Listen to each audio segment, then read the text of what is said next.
என் மனசுல உள்ள பாரமே குறைஞ்சிருச்சு. கண்ணதாசனுக்கு தமிழின் மீது என்ன பற்றுங்கிறத கூட காட்டுவார் சினிமாவில். திருவிளையாடல் படத்துல ஹேமநாத பாகவதன் வடநாட்டிலிருந்து ஒரு பாகவதர் வருவான். அவனோட பாடணும். பாடுறதுக்கு யாருமே தயாரா இல்லைன்னு கோயிலில் பூஜை பண்ற பட்டரை கூப்பிட்டு பாண்டிய மன்னன் பாடும்பான் பானபத்திரனை. பானபத்திரன் அப்போ போய் சிவபெருமான்ட்ட அழுது ஒரு பாட்டு பாடுவான். நம்ம ஆறு டிஆர் மாலிங்க சோழம் தாங்காரன். அவன்லாம் 5 கட்டையில் பாடுவான். இசைத்தமிழ் நீ செய்து அறிஞ்சாதனே இருக்கையில் எனக்கு என் பெருஞ்சோதனை வசை வறுமை பாண்டி நாட்டினிலே குழலி மணவாளனே உனது வீட்டினிலே இசை மயக்கும் நாத பாட்டினிலே வெற்றி ஒருவனுக்கோ மதுரை தமிழனுக்கோ. அதுல அவருக்கு என்ன தைரியமா இருக்கு. தாய்க்கு ஒரு பழின்னு இருந்தால் மகருக்கு இல்லையோ.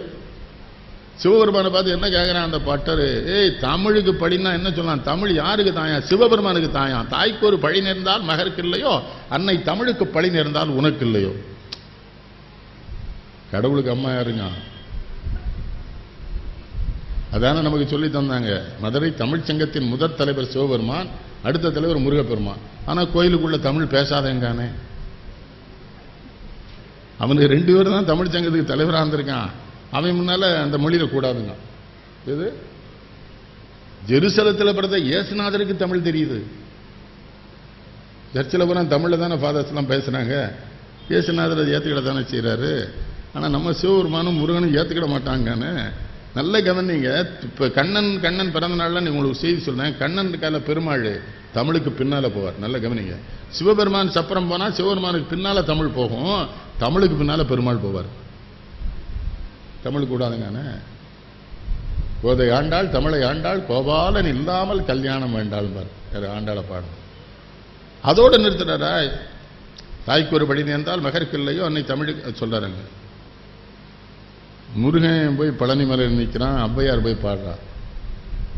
பாடுறாள் இல்லையா? கேபி சுந்தராம்பாள். எங்க ஊர்ல ஒரு பையன் இருக்கான். அவனுக்கு கேபி சுந்தராம்பாள் ரொம்ப பிடிக்கும், எனக்கும் பிடிக்கும். அவளையெல்லாம் ஐநா சபையில் பாடி விட்டுருக்கணும். எம்எஸ் சுப்புலட்சுமி தான் பாட விட்டாங்க. கேபி சுந்தராம்பாள் வந்து இந்த முருகா வேலவா சண்முகான்னு கூப்பிடும். அப்பதான் நிப்பார் தெரியுமா முருகர் அந்த படத்துல. எங்க ஊர்ல ஒரு பையன் சொல்றான், அவ கூப்பிட்டா தான் நின்னான், வேற எவ கூப்பிட்டாலும் நின்றுக்க மாட்டான். அவன் ரசனை. நாங்கெல்லாம் திருச்செந்தூருக்கு சாமி கூட போயிருக்கோம். அவனும் என் கூட வந்திருக்கிறான். நான் அறையில் தங்கி இருக்கிறேன். திடீர்னு ஓடி வந்தான் மதியம் ஒரு 3 மணிக்கு. என்ன பரம் சொன்னேன்னு, வா போய் முருகனை கும்பிட்டு வருவோம்னா. 6 மணிக்கு தான் வர சொல்லியிருக்கான். இல்லை இப்பவுமே போகணுங்கிறான். ஏன் போகணுங்கிற? அவன் அனைமா போயிடுவான் போல தெரியுது. முருகன் கோயிலில் இருக்க மாட்டாங்க. முருகன் எப்படியா கோயிலில் இருக்க மாட்டான்னு. கேபி சுந்தராம்பாள் வந்திருக்கால. அப்பாட்டு முருகா வேலவா சண்முகான்னா வேலை தூக்கி தூர போட்டு அவ குண்டிக்கு பின்னால் இந்த பையன் போயிடுவான்ட்டான். அவன் லாங்குவேஜ் அது. கேபி சுந்தராம்பாள் எப்படி பார்த்துருக்கான் பாரு. அவ போய் பாடுவான். முருகன்ட்ட மலையில பாடுவா தெரியுமா? 6வது சினம் கூறுவது தமிழ்பா. 6வது சினம் கூறுவது தமிழ். அறியாத சிறுவனானி மாறுவது மனம் சேருவது இனம் புரியாத முருகனானி ஏறுமையிலேறு ஈசனன் முன்னாடு என்னுடன் ஓடிவானி ஏற்றுச் செல்வார் கூட்டிச் செல்வேன் சொல்லிட்டே வந்து கடைசியில் வரலன்னு வச்சுக்க. உன் தத்துவம் தவறென்று சொல்லிடும். சொல்ல என்னது?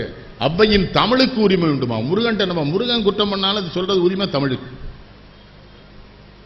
கவிஞர் மாதிரிலாம் எழுதவே முடியாது. ஒன்றானவன் உருவில் இரண்டானவன் உருவான செந்தமிழின் மூன்றானவன் கடைசி சிவபெருமான பாடுவாள். அதெல்லாம் அவர் எழுதுனது தானே. அதுக்குள்ள எவ்வளவு செய்தி. இந்த இறைவனை கும்பிடவங்களுக்கு தெரியும். நான் சொன்னது உண்மையா சாமி கும்பிடுறவங்கள சொல்றேன்.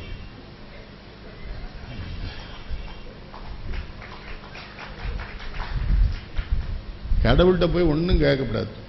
தமிழ் சொல்லுது வேண்டத்தக்கதிரவனி வேண்டமிழுதும் தருவனி வேண்டமயன்மாலு கரியவனி வேண்டியம்மை பணி கொண்டாய். மாணிக்கவாசர் சொல்றாரு, கடவுள்கிட்ட போய் எதுவும் கேட்காத. ஏன்னா உனக்கு வேண்டியெல்லாம் தந்து தான் அனுப்பிச்சிருக்கான். நீ எப்போ பிறந்தே அன்னைக்கும் வாழ்க்கையை முடிவு பண்ணிட்டான். திரும்ப போய் கேட்காத. பெரியப்பாவை எப்படியாவது கொல்லுங்கன்னு போய் நெல்லைப்பட்ட கேட்கானே. அவர் என்ன கூலிப்படையா? பெரியப்பா கூலிப்படையை வச்சு கொல்லணும் தான். உங்கள்கிட்ட சொல்றேன், எந்த கடவுள்கிட்டமே கேட்க. அல்லாஹ் தாலா எல்லாம் கொடுத்தானே அனுப்பிச்சிருக்கான். அவன் கவனிச்சிட்டே தான். என்ன ஷாஜகான் தீர்ப்பு நாளில் அத்தனைக்கும் தீர்ப்பு சொல்லுவான். அவன் பயப்படணும். கண்காணி இல்லை என்று கள்ளம் பல செய்வார். கண்காணி இல்லா இடமில்லை காணுங்கால் கண்காணியாக கலந்தெங்கும் நின்றாரை கண்காணி கண்டார். திருமூலர் சொல்றார். கண்காணிக்க எவனுமே இல்லைன்னு எல்லா பேரும் தப்பு பண்றான். கண்காணிக்க கடவுள் இருக்கான். அவன் கண்காணிச்சுக்கிட்டு தான் இருக்கான். அதனால ஒழுக்க எவன்லாம் நேர்மையா இருக்கான்னு அவனுக்கெல்லாம் கடவுள் கண்காணிக்கிறாங்கிற அறிவு. எல்லாரும் பிள்ளையார கும்பிடுறோம். பிள்ளையார் நம்ம சாமி இல்லை. வாதாபிக்கு 2ஆம் புலிகேசி யுத்தத்துக்கு போகும்போது வித்தியாசமான சாமிகள் தூக்கிட்டு வந்தான் இல்லையா? அவன் அங்கேருந்து தூக்கிட்டு வந்தானே நம்ம பேருக்கு எல்லா பேரும் என்ன சொல்லிட்டான், பிள்ளையார்னா திருடி கொண்டு தான் வைக்கணும்னு எவனோ சொல்லிட்டான். காவல்துறைக்கு பிள்ளையாராலையும் பிரச்சனை இருக்கு, எனக்கு தான் தெரியும். என்னது? ஆமா ஆமா ஆமா. அன்னைக்கு குறிச்சியிலேருந்து போய் கம்ப்ளைண்ட் கொடுத்தானுவா, எங்கிட்டேருந்து ஜங்ஷன்காரன் பிள்ளையாரை திருடிட்டான். அப்புறம் விசாரிச்சா பிள்ளையார் கேரளாலேருந்தே வந்திருக்காரு. ஒரு 60 ஊரை தூக்கிட்டு வந்திருக்கான். அதனால தான் இந்த போய் சைக்கிளை போகும்போதே பிள்ளையாரை கும்பிடுதான் பத்தியா அப்படின்ட்டு போயிடுறான். நானே பிள்ளையார்ட்ட சொன்னேன், சாமி இறங்கி வந்து கும்பிட மாட்டேங்கான, இறங்கி வந்து என்னைக்கா கொண்டு வித்துருவான்டா, பேசாம அப்படியே போட்டு விட்டுருங்க. அவரு சிரிப்பதற்கு மட்டும் சொல்ல, சிந்திக்க சொல்ல. கோயிலில் நம்பிக்கை இருக்கவன் கோயிலுக்கு போ, மற்றவன் போகாதேங்கிறேன். எவனுக்கு நம்பிக்கை இருக்கவன், நான் நம்புறேன் இறைவன் இருக்கான், அவனுக்கு என்ன பேருன்னு எனக்கு தெரியல. நம்ம 1000 பேர்ல சொல்லி கும்பிடுறோம், அவன் இருக்கான்.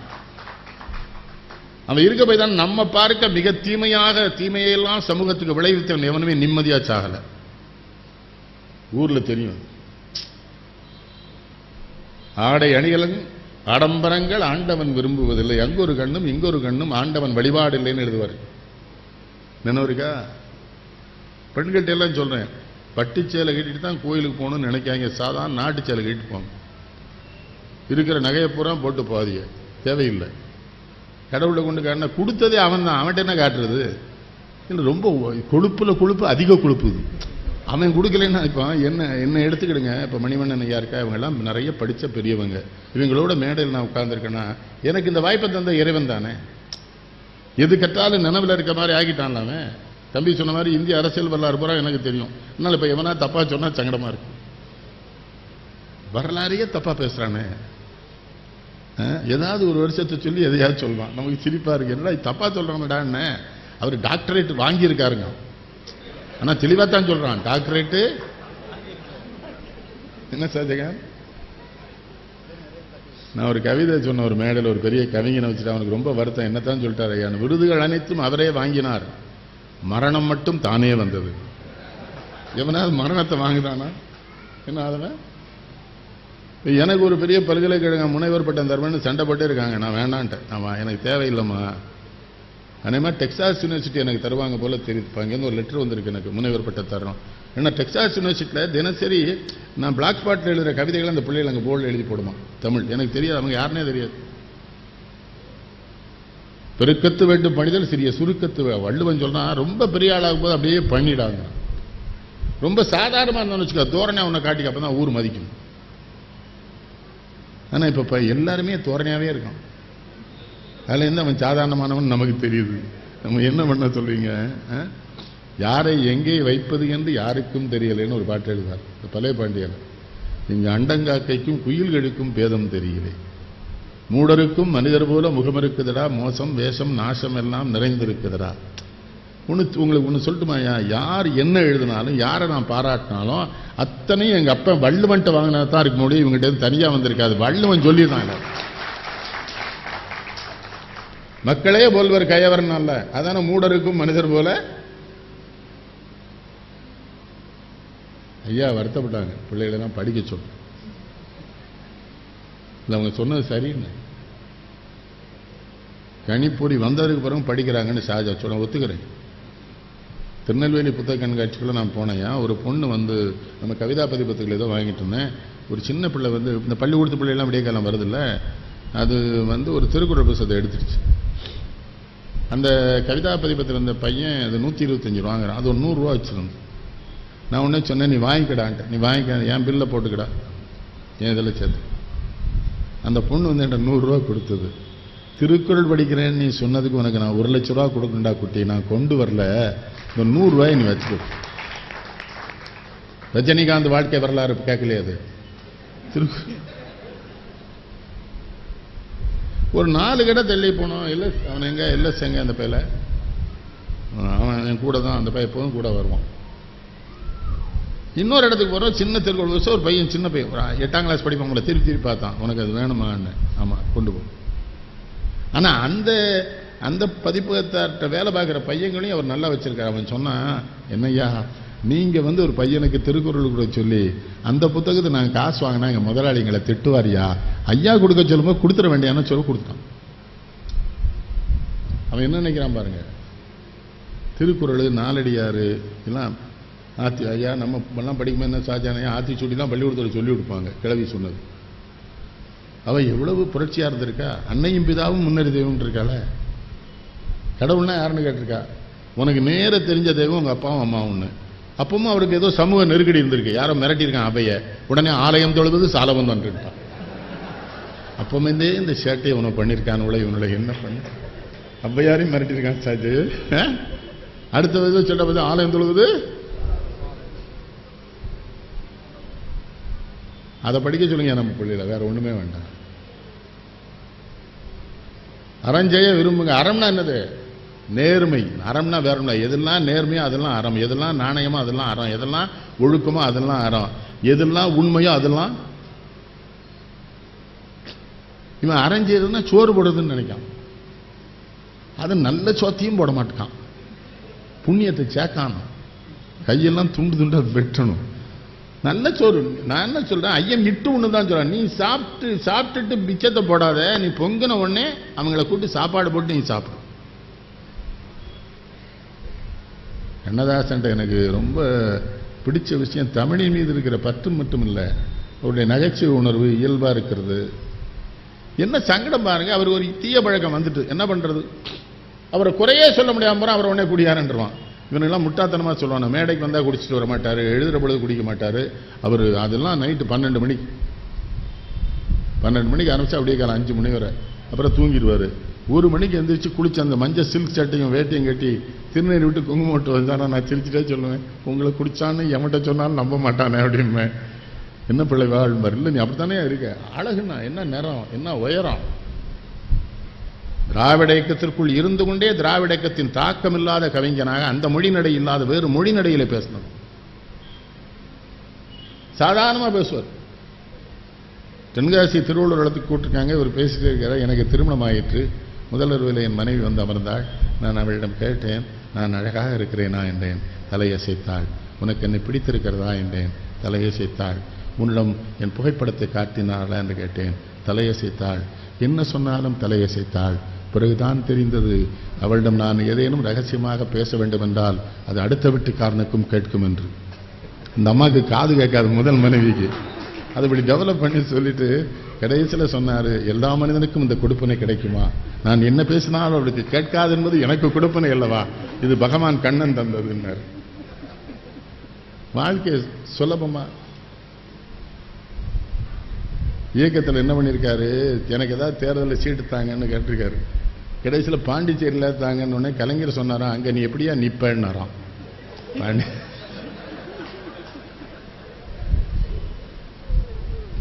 தமிழ் தமிழ் தமிழ்.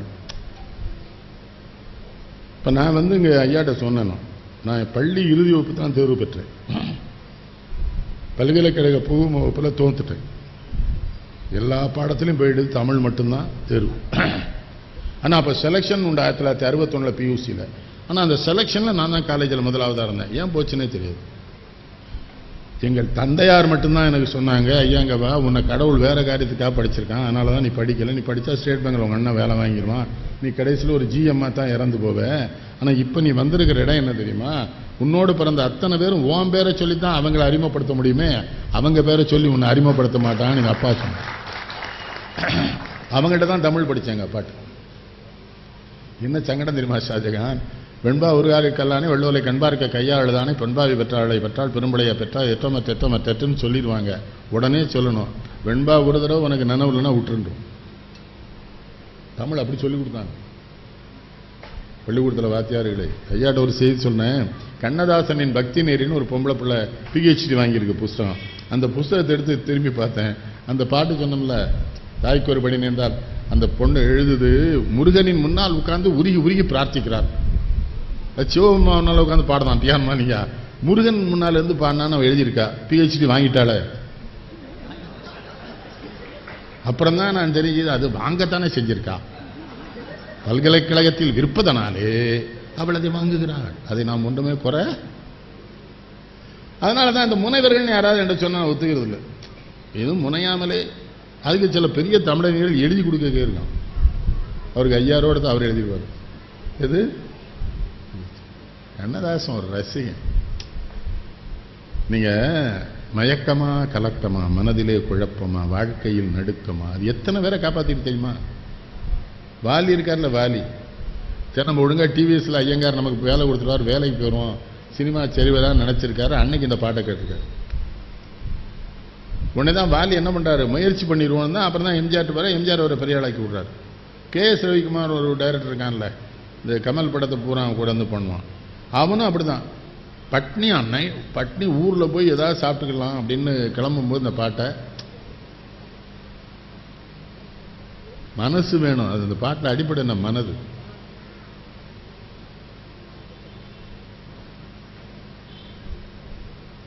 என்ன ரெண்டு பேரும் ஏதோ ஆராய்ச்சி பண்றீங்க? கொஞ்சம் சத்தம் வருது, அதுக்கு தான் பாருங்க. ஃபேன் சத்தமா? ஃபேனை கிடத்துனா நான் சத்தம் போட்டுருவேன், இல்லைன்னா ஃபேன் சத்தம் போடுது. ஏதோ ஒன்று சத்தம் போடுது இந்த நாட்டில், நமக்கு அதான் தெரியுது இல்லையா? அப்படின்னு கூல யாருக்குள்ள இல்லை நெபன்னு என்ன இங்கே தூக்கி வை, மைக்கில் படாத மாதிரி வை, திருப்பி வை. எங்களுக்கு அந்த உடனே அந்த வாங்க திருப்பி வைக்கானே. அடுத்த தடவை உன்னை மத்திய அமைச்சராக்கிறேன் நான், நீ ஒன்றும் கவலைப்பட. எதையாவது மாற்றி எங்கேயாவது வச்சா அவன் அங்கே தான் வைக்கணும். ஷாஜகான் அதே இது கரெக்ட். நீ மைக்கில் பட்டால் தான் சத்தம். இதெல்லாம் கவனிக்கணும். வேற என்ன, உன் தொழிலை நீ கவனிச்சா தான் என் தொழிலை நான் கவனிக்க முடியும். என்ன முந்தா நாள் சேலத்தில் நகரத்தார் ஒரு பெரிய ஏற்பாடு பண்ணியிருந்தாங்க. எல்லாம் சிறப்பாக பண்ணி மைக் செட்டு அவங்களே மன்னிப்பு கேட்டாங்க. ஐயா தப்பு நடந்துட்டு. இது முதலே அந்த ஃபேன் ஒன்றும் இல்லை, ஃபேன் சத்தம் கேட்க தான் செய்யும். இதே நேரம் நல்ல காற்று அடிச்சுன்னு வைங்க, அதுவும் கேட்கும் மைக்கில். அதான் மைக்கு நல்ல மைக்குன்னு அர்த்தம். சில மைக்கில் என்ன அடித்தாலும் கேட்க மாட்டேங்க. சேலத்தில் அப்படி மைக்கத்தான் வச்சுட்டானோ. நானும் பேசி பார்க்க ஒன்றும். இந்த மயக்கமா கலக்கமா எப்படி பாட்டு, மனதிலே குழப்பம். வாழ்க்கை என்றால் 1000 இருக்கும், வாசல் தோறும் வேதனை இருக்கும், வந்த துன்பம் எதுவென்றாலும் வாடி நின்றால் ஓடுவதில்லை. எவ்வளவு பெரிய செய்தி. அவன் நல்லையா வந்திருக்கு. என் தம்பி என் கூட ஒரு பெரிய பல்கலைக்கழகத்தில் அவர் டீன். அவர் சொல்லார், எப்படி அவங்களால அப்படி இருக்க முடியுது? அப்படி இருக்கணும். நான் இவ்வளவு படிச்சேன்னா எனக்கு தெளிவு வேணும்ல. கற்க கசடர கட்டவை கட்டவன் நிற்க, அதற்கு தானே வள்ளுவன் சொல்லியிருக்கான். நான் படிச்சதில் தெளிவா இருக்கணும்ல. என் துன்பத்தையும் நான் காட்டிக்கிட மாட்டேன், இன்பத்திலையும். என் பையில 10,000 ரூபாய் இருக்கும்போது நான் என்ன மகிழ்ச்சியோட இருக்கணும், அதுதான் 5 ரூபா இருக்கும்போது அதே மகிழ்ச்சியோட இருப்பேன். இந்த பயலுக்கு நம்ப முடியாது. என்ன செய்யுமா, என்ன ரூபாய் இல்லையம்மா வரும். என் அன்னை காந்திமதி என்ற ரூபாயை நான் செலவழிக்க எங்க ஊர்ல இருக்காள் எங்க அம்மா காந்திமதி, நெல்லை பேர் வீடு. அவ உடனே கொடுத்துருவா, எனக்கு பணம் வந்துடும். யாரோ ஒரு பையன் ஓடி வருவாங்க, இந்த அண்ணாச்சியில் ஒரு 50,000 வச்சிருங்க, நான் 1 மாசம் கழிச்சு வாங்கினேன். பணம் இருந்தா கொடுத்துட்டே இருப்பேன். கொடுத்துருங்க, நான் மாட்டவே மாட்டேங்க. பைக்குள்ள கையை விட்டு தேடி 8 அணாவை எடுத்துட்டானே. அரசாங்கத்தில் 40,000 சம்பளம் வாங்கலாம். அந்த 8 அணாவை கொண்டு பிச்சைக்காரன் கொடுத்து மீதம் 4 அணா கொடுன்னு கேட்கான். பிச்சைக்காரன் சொன்னா, நீ தான் பிச்சைக்காரன், நீ வந்து என் கீழே போவ சண்டாள கொடுங்க. எம்ஜிஆர் உயிரோட இருக்காருன்னா காரணம் என்னது? கொடுக்கணும். ஈழ ஒரு பையன் என் கூட இருக்கான், சுப்பிரமணியன் என் கூட வந்தான்னா அவனை தள்ளி போன்றேன். ஏன்னா அவன் எழுதுகை பக்கமாக வருவான். கையை பிடிச்சிக்கிடும். அண்ணாச்சி ரூபா கொடுத்துறாங்கம்மா, நீ சும்மா இல்லை. ரூபா கொடுக்காம தடுக்க ஒருத்தன் கூட வரானே, கொடுத்துறேன். எவ்வளோ நல்லவன் அவன்லாம். நமக்கு புண்ணியமே சேரக்கூடாது. அழைத்தவர் குரலுக்கு வருவேன் என்றான் கீதையிலே கண்ணன். நம்பிக்கை அவருக்கு. அவர் எவ்வளவு சிரமப்பட்டிருக்காரு தெரியுமா பணத்துக்கு. ஒரு தீபாவளிக்கு தன் 13 குழந்தைகள் 12 குழந்தைகளுக்கும் துணி வாங்க முடியல. அண்ணன் ஏஎல் சீனிவாசன் பெரிய பட தயாரிப்பாளர், ஒரு வீட்டுக்கு இரவு ஒரு போயிருக்காரு. அண்ணன் தந்துருவார்னு, அண்ணன் பிள்ளைகளுக்கு துணி எடுக்கலன்னா, அவர் எவ்வளவு பெரிய மனுஷன் பாருங்க, இங்கேயும் தான் துணி எடுக்கலன்னு இருக்காரு. நல்ல அண்ணன். அதனாலதான் அண்ணன் என்னடா தம்பி என்னடா அவசரமான உலகத்திலே ஆசை கொள்வதில் அர்த்தம் என்னடா காசு இல்லாதவன் குடும்பத்தில் இந்த அண்ணனை பத்தி எழுந்தது. மறந்துறாங்க. இவர் வீட்டுக்கு வராரு, ஏதோ ஒரு பட தயாரிப்பாளர் வந்து தேவர் தான் போய் ஒரு படத்துக்கு இன்னும் 50,000 கொடுத்து வந்துட்டாரான். இவர் என்ன பண்ணிருக்கான், 50,000 எடுத்து அண்ணன் வீட்டுக்கு போய், உன்ட்ட பணம் இல்லை என்ன, இல்லை ஒரு 25,000 வச்சிருக்கோம். இல்லை ஒண்ணு உறவுலாம் சரியா இருக்கையா? இப்போ இல்லையே. கள்ளக்காதலனோடு சேர்ந்து கணவனை கொண்ட பெண் அப்படின்னு தினசரி ஒண்ணு வருது. ஆனா அப்படி இல்லை, அது நல்ல காதலன் அவன் தான். இந்த நாய் சரியா வச்சுக்கல தானே அவன் கூட போயிருக்கா. அப்ப அவன் தானே நல்ல காதலன், இவன் தானே கெட்ட காதலன். அயோக்கிய பேர் பொம்பளைகளை அப்படியே குறை சொல்றானோட பத்திரிகைக்காரன் முறை சேர்ந்து. நான் சொல்லலையா இதை? நான் சொன்ன நேரம் கோவப்படுறாதியா? எங்க ஐயன் பாரதி சொல்றான், ஆனெல்லாம் கற்பை விட்டு தவறு செய்தால் அங்கே ஒரு பெண்மை கற்பழிந்திடாதோ, நாணற்ற வார்த்தை என்றோ வீட்டை சுட்டார் நலமான கூரையும் தான் எரிந்திடாதோ, பேணும் ஒரு ஆண்மகனின் காதலினை வேண்டி என்றோ பெண்மட்கள் கற்பு நிலை புரளுகின்றார், காணுகின்ற காட்சியெல்லாம் மறைத்து வைத்து கற்பு கற்பு என்று உலகோர் கதைக்கின்றார். ஒருத்தன் பேணலை பாய்வன், பேணுனா அவன் கூட போயிட்டா என்ன தப்பு? அதான் பாரதி எழுதுறான், ஒரு பெண் திருமணமாய் தன் கணவனோடு வாழ சம்மதம் இல்லை என்று சொன்னால் அந்த கணமே அவளை விலகி வாழ அனுமதிங்கிறான் ஐயர். பெரியாரோட புரட்சிக்காரமே. அது அக்ரகாரத்துக்குள்ள வந்து எழுத முடியுமா? என்ன சொல்றீங்க? பேணணும்ல பொம்பளைய. ஆம்பளைகளுக்கெல்லாம் சொல்லுங்க, பொண்டாட்டிய கொஞ்சுங்க ஐயா. எல்லாருமே எதிர்த்த விட்டையே பார்த்துட்டு இருந்தீங்கன்னா வாழ்க்கை விளங்குமா? இத்தனை பேர் வந்திருக்காங்களா? எத்தனை பேர் பொம்பளை கூட்டு வந்திருக்காங்க கேளுங்க. 33.3% ஒதுக்கீட்டில் பஞ்சாயத்து போர்டு இடத்த ஒதுக்குனா அதுலேயும் புருஷன் தானே பஞ்சாயத்து போர்டு பிரசிடண்டாக இருக்கான். அவளை பேருக்கு வச்சுக்கிடுவான். நம்ம அரசியல் என்ன ஒன்று தெரியுமா? ஊரில் எவனா ஒருத்தன் புகழா இருந்தான்னு வைங்க, அவன் தொகுதியை பொம்பளைக்கு மாற்றிடுவான். அவன் என்னன்னா முண்டாட்டி நிறுத்திடுவான். பெண்களுக்கு நான் என்ன சொல்றேன், பெண்களுக்கு மரியாதை தராத, பெண்களை போற்றாத எந்த தேசமும் எந்த இனமும் எந்த மொழியும் உருப்படவே உருப்படாது என்பது என்னுடைய முடிவு. பெண்ணுக்கு மரியாதை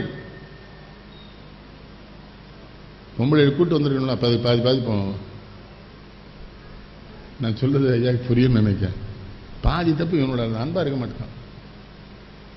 ராசாத்தின்னு கொஞ்சம் எல்லா உயிருமே ஒரு தோளிலே சாய்ந்து கொள்ளத்தானே எல்லா உயிர்களும் விரும்புகிறேன். ஒன்னே கேட்குறேன், ஆம்பளையே கேட்குறேன். என்னைக்கா நான் ரொம்ப நொந்து போயிருந்தோம், வீட்டுக்காரி வந்து தோளில் சாச்சிருக்கீங்க, ஒன்றும் கவலைப்படாங்க மாமா, நான் இருக்கெல்லாம் சொல்லும்போது உனக்கு எவ்வளோ சந்தோஷமா இருக்கு. அது அவளுக்கும் பண்ணணும்ல. நீ எல்லாரும் பேண்ட் போடுத, சட்டை போடுத, சிகரெட் குடிக்க, இங்கிலீஷ் பேசுத, வெள்ளைக்காரன் மாதிரியே நடந்துக்கிடுத. ஆனால் வெள்ளைக்காரன் படத்திலே தான் பார்த்துருக்கீங்களா? நான் வீட்டிலேருந்து வெளியே போகும்போது பொண்டாட்டியை கூப்பிட்டு ஒரு முத்தம் கொடுத்து தான் அவன் போவான். அவன் வந்த உடனே அவன் ஒரு முத்தம் கொடுப்பான்.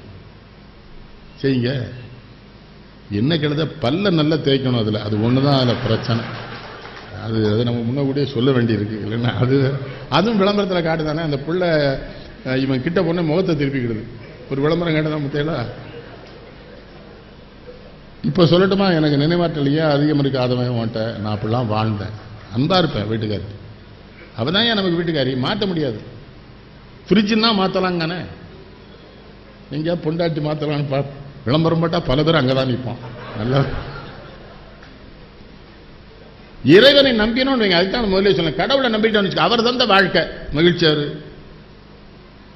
என்ன சொல்றீங்க? 6 வருஷம் கழிச்சு அட்ட சொன்னான், எனக்கு வேற பொண்ணு தான் நினச்சி பார்த்ததுங்க, எனக்கு இவ்வளோ பிடிக்கலன்னா அன்னைக்கே சொல்லிக்கணும்ல அவங்க அம்மிட்ட. பிடிக்கலன்னு சொல்லணும்ல. 6 மாதம் சந்தோஷமாக இருந்துட்டு பிடிக்கணும்னு புல்ல வேண்டாமோன்னு நாங்கள் பையன் பிடிக்கல உனக்கு. ஆமாம், பிற எப்படி புள்ள பத்த? அது அயோக்கியத்தனமா இல்லையா ஐயா? பெரிய அயோக்கியத்தனம்ல. பிள்ளைய பத்துட்டு அதுலேயும் சண்டை போடுதாங்க. பையன்கிட்ட கேட்க, எனக்கு எப்படில பிறந்தேங்க? அந்த பையன் உரமான பையன், உனக்கு என்ன ஜவஹர்லால் நேருவாவே பிறப்பான்? நான் தான் பிறப்பேன். உன் ஸ்டாண்டர்டு, உன் ஜீன்ஸ் ஏதோ அந்த ஜீன்ஸுக்கு நான் பிறந்திருக்கேன். என்ன போய் இதெல்லாம் வீடுகளில் நடக்க தெரியுமா? அதுக்கு தான் சொன்னேன், என்ன கேட்காதீங்கப்பா, அசிங்கமாயிரும்ல. இல்லை சில முட்டா போய் என்ன பண்ணா தெரியுமா, அன்னைக்கு பக்கத்து வீட்டில் பிறந்திருக்காம தெரியல, அவன் தான் எனக்கு பிறந்திருக்கணுங்க. அந்த குடும்பத்தை க்ளோஸ் பண்ண பார்க்கான் அந்த நாய். அவன் அறிவா இருக்கானா? நம்ம குழந்தை நம்ம மாதிரி தான் பிறப்பான். நம்ம குணம் பூரா அவன்கிட்ட இருக்கும். கோவப்படக்கூடாது. இப்போ எனக்கு என் வயதில் காதல் வந்து அதான் திரைப்படத்துக்கு போனான் என் மகன் சுகா. அவன்கிட்ட சொல்லி அனுப்பிச்சேன், ஏதாவது பெண்ணை விரும்பினா என்கிட்ட சொல்லியிருப்பா, கல்யாணம் பண்ணி வைக்கேன். அவன் ஒன்று அவன் அந்த ஒரு நடிகை என்கிட்ட சொன்னான், என்னம்மா சாமியாரை பற்றி வச்சிருக்க, பக்கத்தில் போனால் டைலாக் டெலிவரி மட்டும் சொல்லி என் பக்கத்தில் வராதங்க உன் பிள்ளைன்னா. நம்ம சொன்னதுனால அதை விட்டுட்டு மகனே சினிமாவுக்கு போகிற, அங்கே எவ்வளோயாவது பார்த்தோன்னு வச்சுக்கோ, கூப்பிட்டு வந்தேன்னு வச்சுக்கோன்னா நம்ம சொல்லாமலே கல்யாணம் பண்ணிடுவோம். உங்களுடைய சில தப்பு இருக்குது. குழந்தைகிட்ட சட்டம் படிக்கவே சொல்லாதீங்க. குழந்தைகளை படிக்க சொல்ல போய் தானே குழந்தைகளுக்கு அப்பா அம்மா மேலே வெறுப்பு வருது. சாயங்காலம் பள்ளிக்கூடத்துட்டு வந்தால் எல்லாம் ஐயா போய் விளையாடுன்னு சொன்னேன். விளையாடுமா, படிக்க வேண்டியதுதான் படின்னு சொல்லுங்க, படிக்கும். அதே 7:30 மணிக்கு பொம்பளையில் கூட நான் அரைக்கின்னு தான் நினைக்கேன். 7 மணிக்கு பிள்ளைய கூப்பிட்டு போகிறாள் பள்ளிக்கூடத்துக்கு. அதை விட அதை கருவிலேயே கலைச்சிருக்கலாம். அப்பலாம் 7 மணிக்கு என்ன ஆகும்? 7 மணிக்கு வேனுக்கு நிற்கி ஒரு இட்லி சாப்பிட்டுருக்கா, 2 இட்லி. அந்த வயதில் சாப்பிட வேண்டிய வயசு அது. இப்போ நாங்கள்லாம் ஆரோக்கியமாக இருக்கணும். அப்போ சாப்பிட்ட சாப்பாடு என்ன சாப்பிட்டான்னு சொல்றீங்க? சின்ன வயசில் சாப்பிட்டுச்சா 2 இட்லி கூட கொடுத்துருக்க மாட்டேக்கா. அது கண்ணுலாம். ஆனா பிள்ளைகளும் தெளிவா இருக்காங்க. லீவு நாள் அன்னைக்கு சீக்கிரம் எந்திரிச்சிருதா எல்லா பிள்ளையும். பள்ளிக்கூடம் தான் எந்திரிக்க மாட்டேங்களா பிள்ளைகள்லாம். இவ போய் ராஜேஷே ஐயா எந்திரிடா ஸ்கூல் வேன் வந்துட்டு கொண்டு கொல்றதுக்கு ஏற்றி விட்டு அது மத்தியானம் ஒரு 3 மணிக்கு வீட்டுக்கு வருது. கொஞ்ச நேரம் தூங்கட்டுமே, சின்ன பிள்ளை இல்லாமல் தூங்க விடு, அப்புறம் ஒரு ஹார்லிக்ஸை கொடு, போய் விளையாடுன்னு சொன்னேன். அது தூங்க விட மாட்டேங்க. அது வந்தவனே புஷத்தை எடுத்து படிங்க. அவன் என்ன நினைக்கான், இந்தியாவே விளங்கக்கூடாதுன்னு நினைக்கான். அந்த எல்லா தாய்மார்களுக்கும் நோய் வர வேண்டும் ஒன்று தீர்மானமே போட்டுறோம் போல இருக்கு. அமெரிக்காவுக்கு தானே இன்னொன்று நீ வளர்த்து எங்கே அனுப்ப போகிற, அமெரிக்காவுக்கு தான். இந்தியாவில் ஒன்றும் வேலை பார்க்காது. அப்படி தானே இருக்காங்க, நேரம் அமெரிக்கா தான். ஆனால் அந்த அமெரிக்காவில் எப்படி தெரியுமா, 5 வயசு வரை பிள்ளைகளை பள்ளிக்கூடத்தில் சேர்க்க மாட்டோம், அரசாங்கம் அனுமதிக்காது. 5 வயசு ஆனால் ஒரு பிள்ளை அரசாங்க அதிகாரி வந்து இந்த பிள்ளைகிட்ட பேட்டி எடுப்பான். அவனுக்கு திருப்தியாக இருந்தால் பள்ளிக்கூடத்தை சேர்க்க சொல்லுவான். புரியுதா? அதுவும் அந்த உள்ளூரில் ஒரு பள்ளிக்கூடம் இருக்கு, அதில் தான் சேர்க்கணும், வேறு எங்கேயும் சேர்க்க முடியாது. 12 வந்து பல்கலைக்கழகம் போகும்போது அந்த பிள்ளைகள் போகும் மாட்டாங்களே. இந்த பைலட்டையும் சொல்லிட்டேன், இல்லை இந்தியாவிலே வேலை பாருங்க, இங்கே நல்ல சம்பளம் இருக்கு. என்ன இல்லை இப்போ ஐயாலாம் இல்லையா மாட்டோம் தானே. அவள் அப்பா சேர்க்கும்போதே சொன்னான், ஐயா படித்து இன்ஜினியர் ஆகி அமெரிக்காவுக்கு போயிடணும், அப்போ தானே அப்பா செத்தா வரமாட்டேன்னு சொல்கிறோம். ஒரு 4-5 பெரிய குடும்பத்தில் ஆதவன் அவங்க அப்பா இருந்துட்டா ஒரு வேலும் வர முடியல.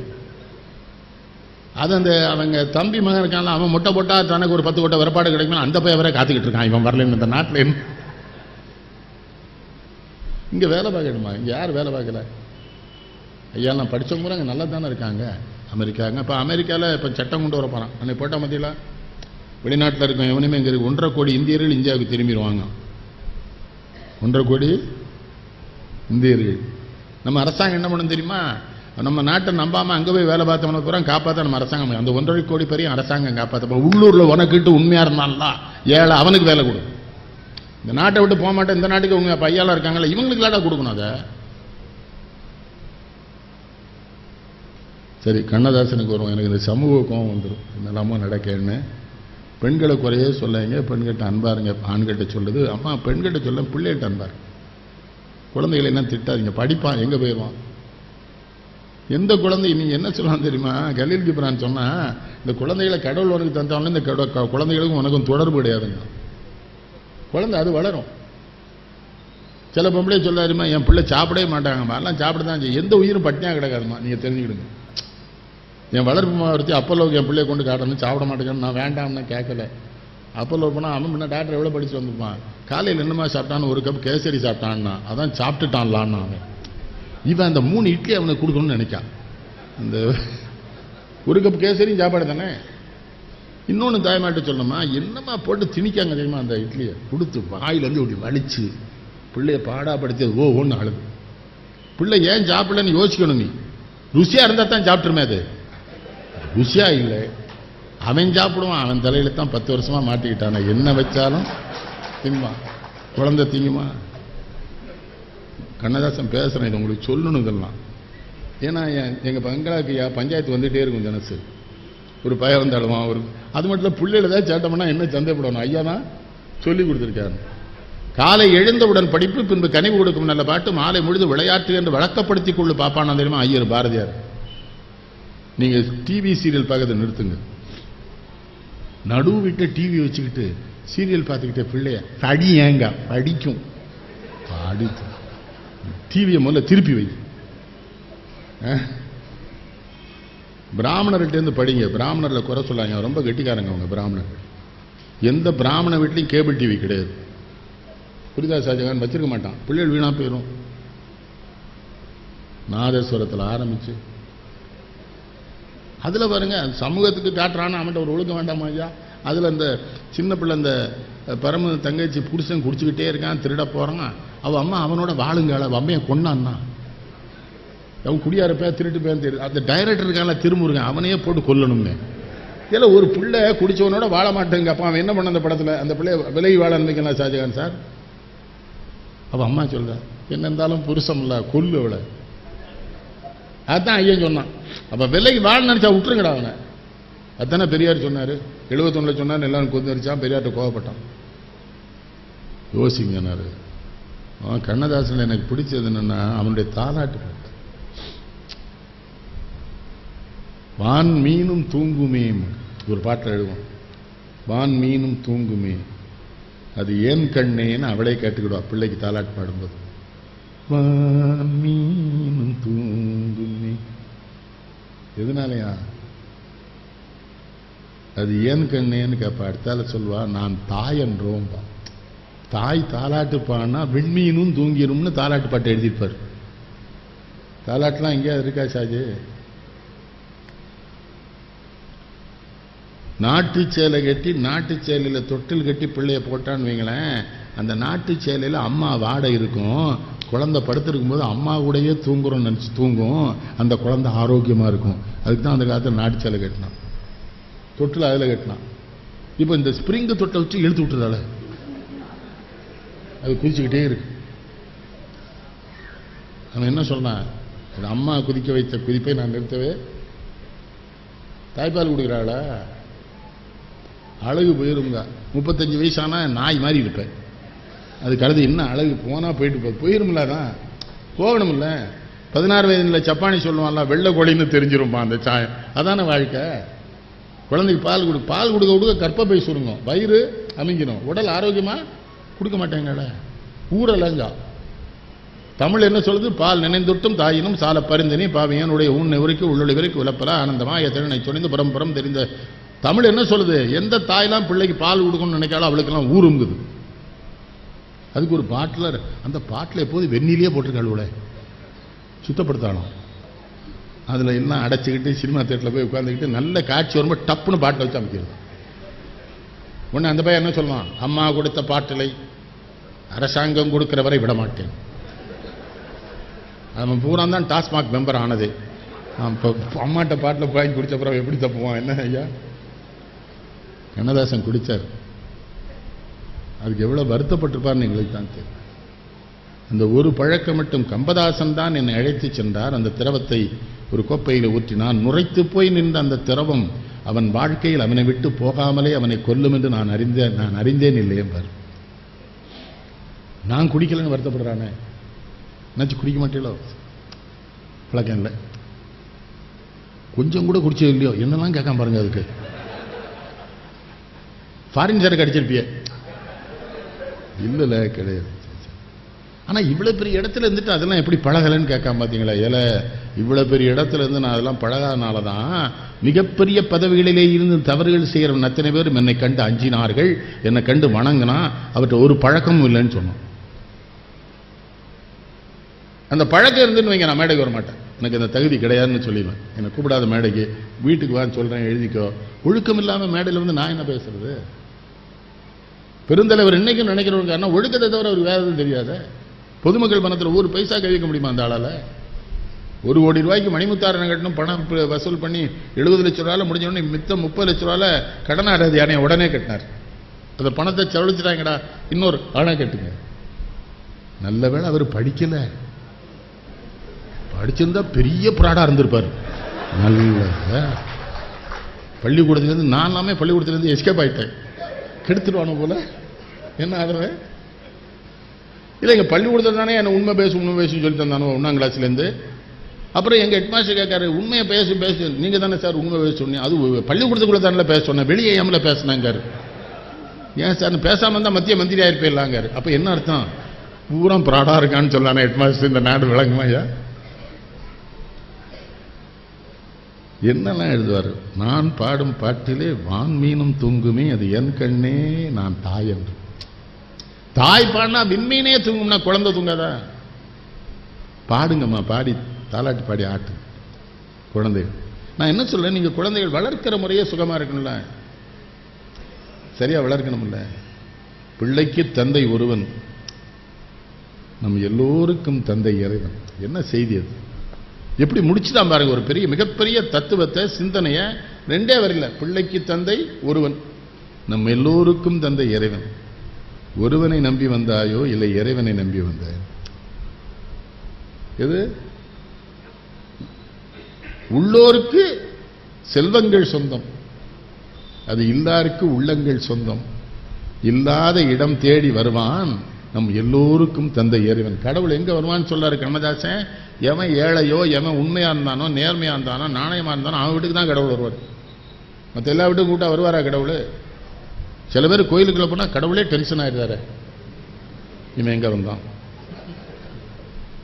ஏற்கனவே புத்தூரில் நடராஜர் சிலையை கிடச்சிட்டு போய் லண்டனில் வித்த பைய, அவருக்கே பயமாக இருக்கு. கடவுள் ஒன்று இருந்து நிலைமைகள் உந்தமக்க ஒருவனமில்லை கண்டிய காலனை காலால் கடிந்தான் அடியவருக்காய் சென்று தொழுமென்கள் தில்லையுள் சித்தம்பலத்து நட்டம் என்று வந்தா என்ன விளம்பு வெம்பெருமான் நாவுக்கரசு.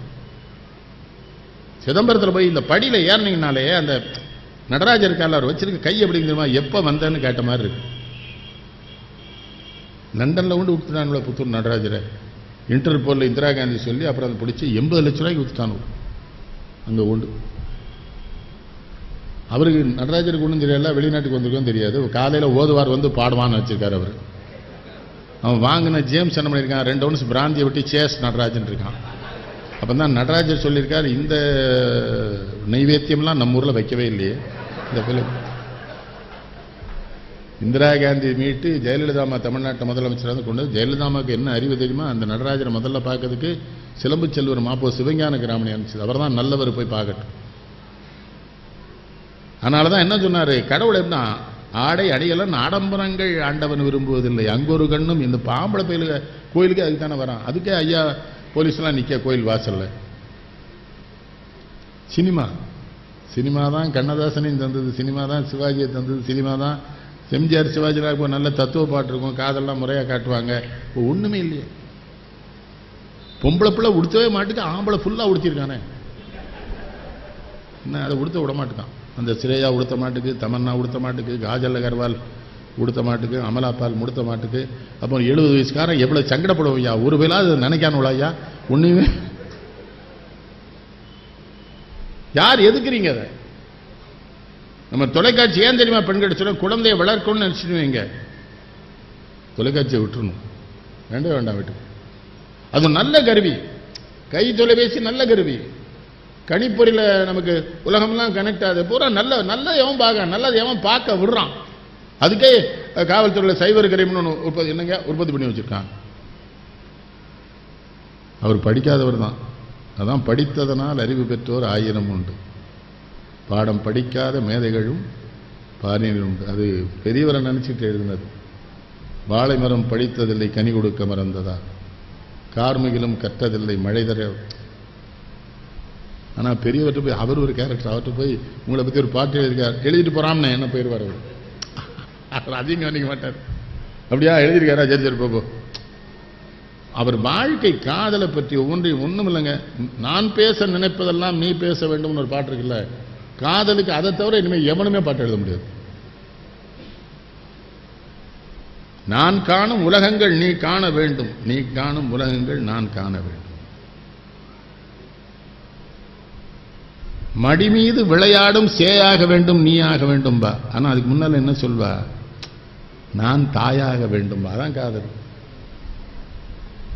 சொல்லென்றும் புரளென்றும் மொழியென்றும் இல்லை, சொல்லாத சொல்லுக்கு விலை ஏதும் இல்லை. இந்த காதல்ல அப்படி ஏதோ சொல்ல வந்து சொல்லாம விட்டுருவாங்க தெரியுமா, அதுக்கு விலையே கிடையாதுங்க. உங்களுக்கு இந்த பாவமன்னிப்புலாம் நினைவு இருக்கா? போனால் போகட்டும் போடா, மனித பிறவிக்கு ஒரே பாட்டு அவர் எழுதுனது. இந்த பூமியில் நிலையாய், ஆனா எல்லா பேரும் வாழுவோன்னு நினைக்கானே. இத்தனை டாக்டர்கள் இருக்காங்களே, வாழ விடுவாங்களா? அவங்க எல்லாம் கங்கணம் கட்டிக்கிட்டு இருக்காங்க, பல பேரை கொல்லணும், சண்டாளம். என்ன பண்றாங்களா இல்லையா? எங்க ஊர்ல ஒரு டாக்டர் எங்க எல்லாத்துக்கும் செல்லமான ஒருத்தன் இருக்கான். யாராவது ஒருத்தர் போறேன்னா கடைசியில் அவனை தான் கூப்பிட்டு விடுவோம். அவன் வந்தா போயிடுவாங்க, அவன் வந்து போகும்போது அவர் போயிருப்பார். அவ்வளவு சிறந்த மருத்துவம். அதுக்குன்னு ஒரு ஆள் வேணும்ல நமக்கு, நம்ம ஏற்பாடு. ஆனா இப்ப எங்க பெரியப்பா ஒருத்தர் படுத்தாரு, அவன் 3 தடவை வந்தா இவர் போக மாட்டேன்ட்டார். அப்ப அவனே சொல்லிட்டான், நான் தோத்துட்டேன், ஒத்துக்கிடுதேன், பிள்ளைவாள் என்ன தோக்கடிச்சிட்டான்ட்டான். அவனுக்கு ரொம்ப ஃபீலிங் ஆயிடுச்சு. அவள் அப்புறம் என்ன பண்ணுதான்னா, ஏதோ கேட்கா, இவனுக்கும் புரியல. ஆனால் எங்கள் பெரியம்மா மட்டும் கரெக்டாக சொல்லிட்டான், இந்த 2000 பவுன் நகையை என்னையே வச்சுக்கிட சொல்லி பெரியப்பா சொல்றான்னு. அந்த ஆள் என்ன சொல்றான்னு ஆண்டவனுக்கே தெரியாது. அந்த சின்ன கடைக்குடி சொல்றான், இந்த மிச்சம் இருக்க சொத்தை என்ன எடுத்துக்கிட சொல்லிட்டான். அவள் என்ன சொல்றான்னா, வேற டாக்டரை பாருங்க. அதானே சொன்னாரு, போனால் போகட்டும் போடா, இந்த பூமியில் நிலையாய் வாழ்ந்தவர் யார்? வாழ்க்கை என்பது வியாபாரம், அதில் ஜனனம் என்பது வரவாகும், மரணம் என்பது செலவாகும். என்னெல்லாம் கேட்பாரு, வந்தவரெல்லாம் தங்கி விட்டால் இந்த மண்டியில் நமக்கு இடமே அது. ஒரு சினிமா பாட்டாது. ஆனா அவருக்கு ஒரு செட் இருந்தது. அவரு விஸ்வநாதன், இது சண்டாளன், சிவாஜி கணேசன். சிவாஜி கணேசன் நம்ம சிவாஜி கணேசன் சிறந்த நடிகன் எனக்கு எப்ப தெரிஞ்சு தெரியுமா? நம்ம மத்திய அரசு அவனுக்கு விருதே கொடுக்கல. அப்ப அவன் தானே சிறந்த நடிகன்.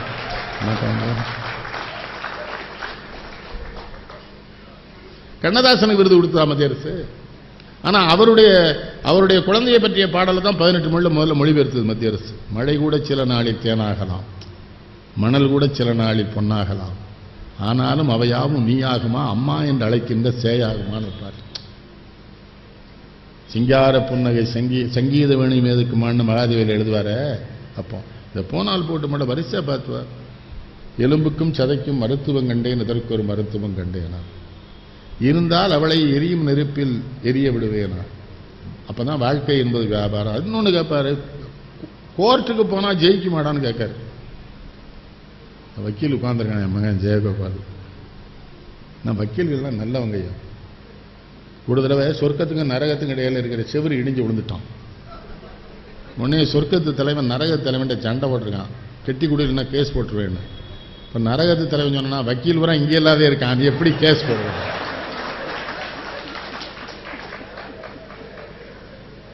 ஒன்ன சொல்லலடா, உன்னை பார்த்ததுனால நினைவு வந்துட்டு. நான் என்ன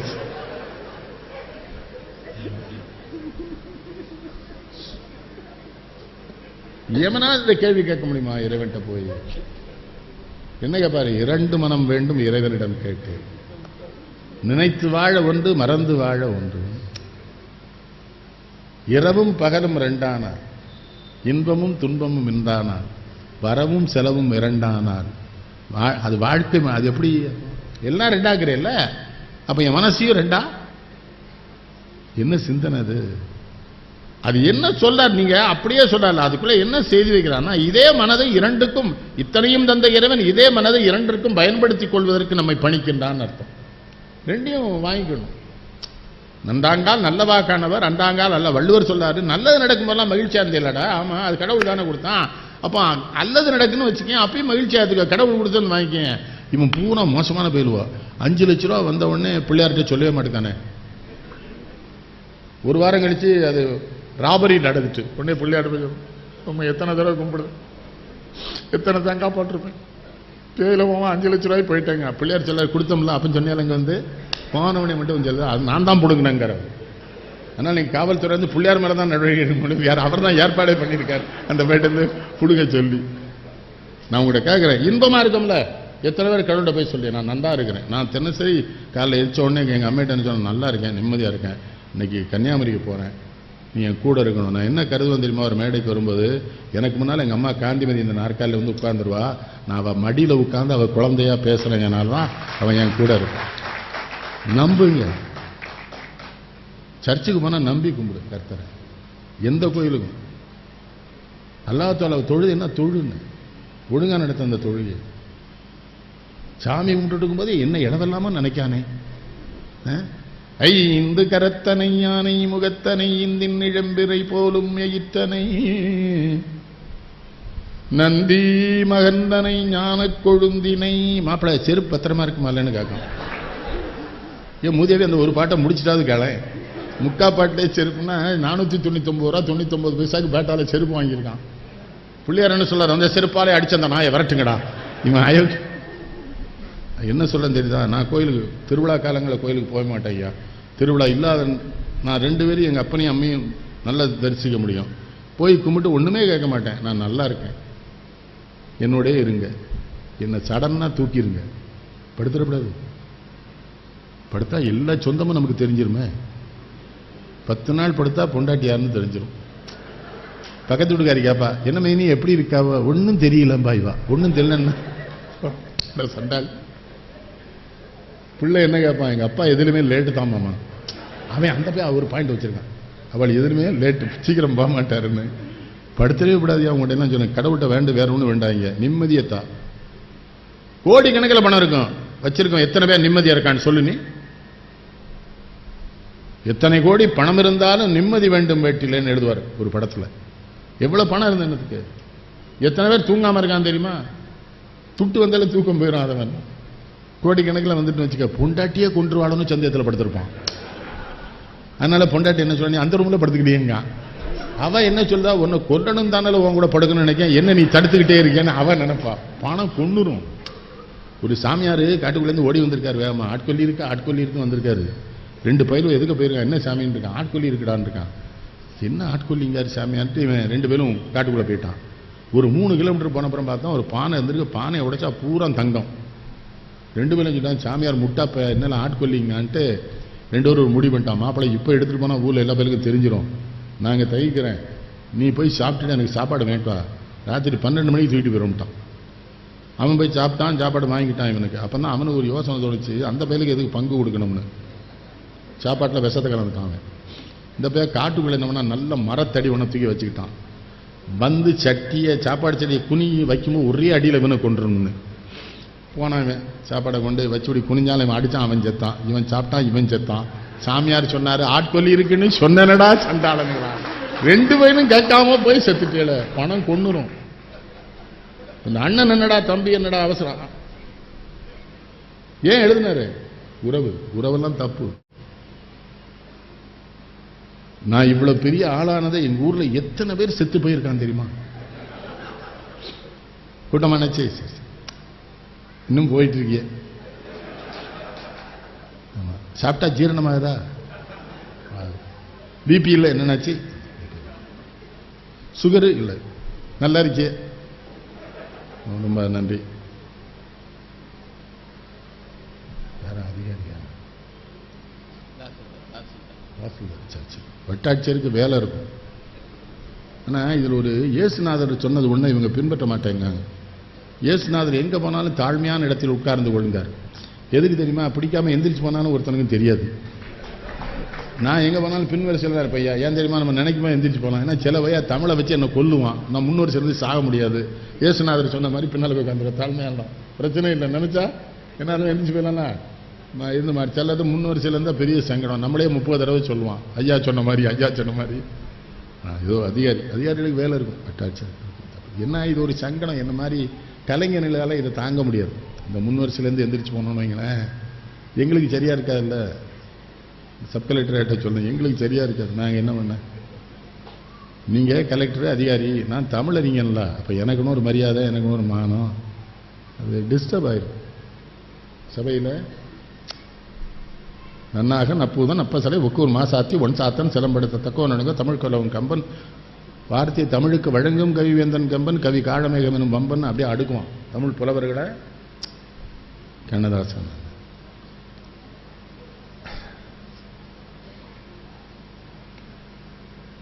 சரி சரி, நான் என்னை இன்னும் சரிப்படுத்திக்கணும். என்னை எல்லாரும் நான் பெரிய அறிவாளி அப்படிலாம் நான் இன்னும் நான் பக்குவப்படலை. கோபம் வருது. 70 வயசுல கோபம் வருதான்னு கேட்கானே தின்னவில்லை. ஆக்டிவா இருக்காரு அண்ணாச்சிங்களா. நான் வெளியில நடக்கவே போக மாட்டேன். நடைபயிற்சினா எங்க பங்களால மாடியில நடந்துடும். பெரிய இடம் நல்லா நடந்துடலாம். 1 மணி நேரம் உள்ளே நடந்துடுவேன். 4:30க்கு எழுந்திருவேன், யோகா பண்ணிடுவேன், பிராணாயாமம் பண்ணிடுவேன். கேட்டீங்களா? எல்லாம் முடிச்சதுக்கப்புறம் தான் சமயக்காரர் ஒரு டீ தருவார், குடிச்சு. அதுக்கு முன்னால் வெந்தயம்லாம் சாப்பிட்டு அது உடம்பு நல்லா இருக்கும். ஏன்னா வெளியே நடந்து போனால் விட மாட்டேங்கானே, பின்னாலே வரான். என்ன சௌரியமா இருக்கீங்களா? இங்கே தான் இருக்கீங்களா? மெட்ராஸில் இல்லையோ? இல்லை, நான் அங்கேயும் இங்கேயுமா இருக்கேன். சரி சரி சரி. என்ன பிள்ளை 2 மெட்ராஸ் தானே இருக்கானுவா? ஆமாம். பிள்ளைகளுக்கும் உங்களுக்கும் பேச்சுவார்த்தை உண்டான்னு கேட்கா ஐயா. இந்த பேதியில் போனவளோடையே தான் நான் வாழ வேண்டியிருக்கு. இவன் மத்தியில் வாழ்ந்து இவன் மத்தியில் சிந்திச்சு என்ன அதான் என் பிள்ளைகளுக்கு எனக்கு பேச்சுவார்த்தை இருக்கான்னு கேட்கானே, அதுக்கே பின்னாலே வரான். சில விஷயங்கள்லாம் மாற்றுங்க. யாரையும் குறை சொல்லாதீங்க, யார்ட்டையும் இப்படிலாம் பேசாதீங்க. பேசக்கூடாது, தப்பு. சைக்கிளில் போயிட்டு இருக்கான் பாய், டக்குன்னு நிறுத்தி இறங்கி என்ன நல்லா இருக்கலான்னு கல்யாண காகிதம் எழுதுவான். அவனை கொண்டான்னா எனக்கு காகிதம் கொடுக்கணும் ஏற்கனவே எழுதி வச்சுப்பான், பங்களா கொடுத்து விட்டுப்பான். சைக்கிளில் போட்டு என்னை கண்ட உடனே காகிதம் எழுதுனா நான் சொல்ல காகிதத்தை நீயே வச்சுக்கோ, கொடுத்தா அடிச்சிருவேன். அடிக்கதானே செய்யணும் அவனை, அது மரியாதை குறைவில்லை. இன்னொன்று சொல்லித்தாரேன், பெரியவர்களை போற்றியதில் கண்ணதாசன மாதிரி நான் வேற யாரையும் பார்த்தாரு. எல்லாரையும் கும்பிடுவார். காமராஜ் என்ன பண்ணிட்டார், ஒரு தடவை இவருடைய 13 பிள்ளைகளும் காமராஜரை போய் அழுதுட்டாங்க. அப்பா கொஞ்சம் புத்தி சொல்லுங்கன்னா காமராஜ் சொன்னா தானே கேட்பாரு. இவர் காமராஜ் என்ன விட்டாரு, அவங்க பெரிய அறிஞர், நல்லா படிச்சிருக்காக, கவிதை எழுதாக, குடியார மட்டையா இருக்காட்டார். இவருக்கு என்ன ஆயிட்டு தன்னை காமராஜ் குடியார மட்டைன்னு சொல்லிட்டாருன்னு அழுதுகிட்டு இருக்காரு வானதி பதிப்பு. நான் போயிருந்தேன், ஏன் என்ன எழுதுறீங்கன்னு. பெரியவர் என்ன குடியார மட்டைன்னு இருக்காமா, மற்றவங்க பூரா இவரை தூண்டி விடுவான். நான் தான் சிரிச்சுட்டே கேட்டேன், நீங்க குடிக்க மாட்டீங்களான்னு.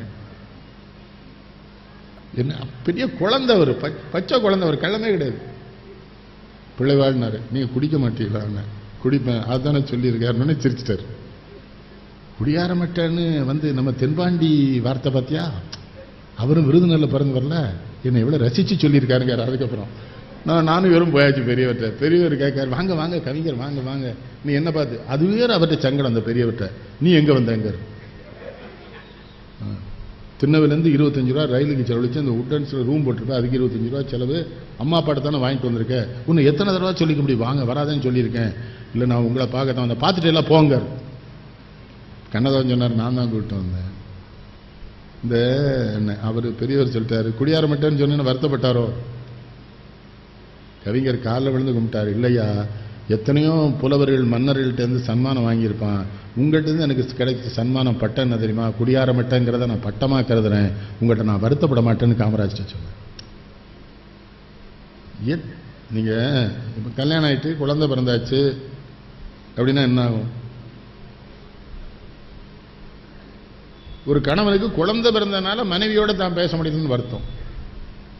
பஞ்சனைத்த மெத்தையிலே உடல் அணைத்து பழமனைத்த பாவனை அருகிடுத்து கொஞ்சம் வைத்து கொஞ்சி மதிச்சுவை இடித்து குறையாது இன்பத்தை திளைக்கும் நாளில் பிஞ்சு மன பிள்ளைகளில் 1-2 பிறந்து விட்டால் அப்பப்பா என்ன தொல்லை.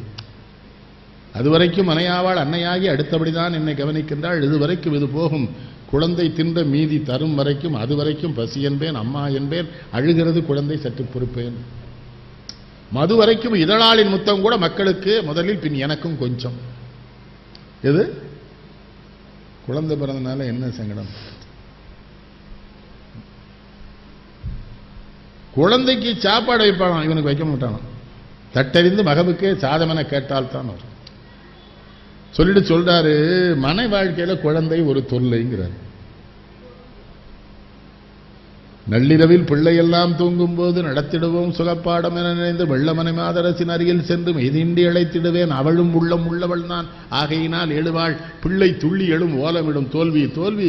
கள்ளனை தேள்கடித்த கதையும் காதல் கதை நடுவில் பிள்ளை எழும் கதையும் ஒன்றே. கல்யாணம் ஆயிடுச்சு, குழந்தை பிறந்த கூட்டு குடும்பம்லாம் போய் தான் நமக்கு காதலே எல்லாம் போயிடுச்சு. கூட்டு குடும்பம் இருந்தா காதல் சுகமா இருக்கு. பார்த்திருக்கீங்களா? நம்ம பொண்டாட்டியை நம்மளை பார்க்க விடாம நம்ம தாத்தா இடைஞ்சல் பண்ணிட்டு இருப்பாரு. எல்லாம் என்ன அங்கேயே பார்த்துட்டு இருக்க கிளறு, நீ பார்க்கலையோ, நாங்களும் பார்த்துருக்கோம்ல. அவர் ரசிப்பார். ஒன்றும் இல்லை, நாமும் அவளும் பார்க்கறது அவருக்கு ஒரு சந்தோஷம். அதை தான் அப்படி கேட்கறாரு, என்னெல்லாம் அங்கேயே பார்த்துட்டு இருக்க அப்படிமா. அப்புறம் அவரே ரசிப்பார். ரொம்ப பொண்டாட்டி மேல உனக்கு பிரியம் என்னல. அடுத்த பாயிண்ட் என்ன தெரியுமா? சரி, ஏன் வாரிசு தானே நீ, அப்ப என் ரத்தம் தானே உன் உடம்புல ஓடுதுன்னா அவள் காதல நமக்கு சொல்லுவா மறைமுகமா, அவள் ரத்தம். இவர் என்ன சொல்றாரு, நிறைய குழந்தை பிறந்துட்டு அவளோட கொஞ்சவே முடியல, சாப்பாடு கூட எனக்கு வைக்க மாட்டேக்கா, பிள்ளைக்கு தான் முதல்ல வைக்கா. முத்தம் பக்கத்துல நான் போய் முத்தம் கொடுக்க போறேன், முத்தம் கொடுக்க போகும்போது அவ பால் கொடுத்துட்டு இருக்கா குழந்தைக்கு, நம்ம முத்தம் கொடுத்துடலான்னு போறேன், அந்த பிள்ளை நம்ம முக்காடு நீக்கி தன் தாயை காக்குங்கிற. அந்த சேலையை போட்டு மூடிப்பா, டக்குன்னு சேலையை தூர எடுத்துட்டு எப்பா முட்டாதாங்கம்மா பிள்ளை. முத்தத்தை முட்டுதலாய் நினைக்கும் பிள்ளை முக்காடு ஓட்டு தன் தாயை காக்கும், அந்த சித்திரத்தாள் புன்னகைப்பாள், அந்த முத்தம் சிதறாமல் அவனுக்கே போகும், தீர்ந்த பத்திரமாய் நான் இருப்பேன். Cancelled document. நம்ம வீட்டில எல்லாம் நடந்திருக்கு, சொல்ல மாட்டேங்கியே. உங்களை மாதிரி களவாணிகளை ஊர்லயே பார்க்க முடியாது. எல்லாம் நடந்திருக்கு, ஒண்ணுமே சேத மாதிரி. பூரா நித்யானந்தா கேரக்டரு, நடிக்கிறது சாமியார் மாதிரி சண்டாளங்க. இப்ப அவனை எடுத்து நான் திரும்ப போராடணும் போல இருக்கு. வாரான் உள்ள கருமத்து கண்ண அன்னைக்கே கூட்டாரு, ஐயா திரும்ப வாரான்னு என்ன, ஐயோ இதுக்கே என்ன ஆளை கங்கணம் கட்டி விட்டுருக்கல. அவன்கிட்ட போய் அவன் 20 கோடி ரூபா கொடுத்துட்டான் ஐயா எனக்கு.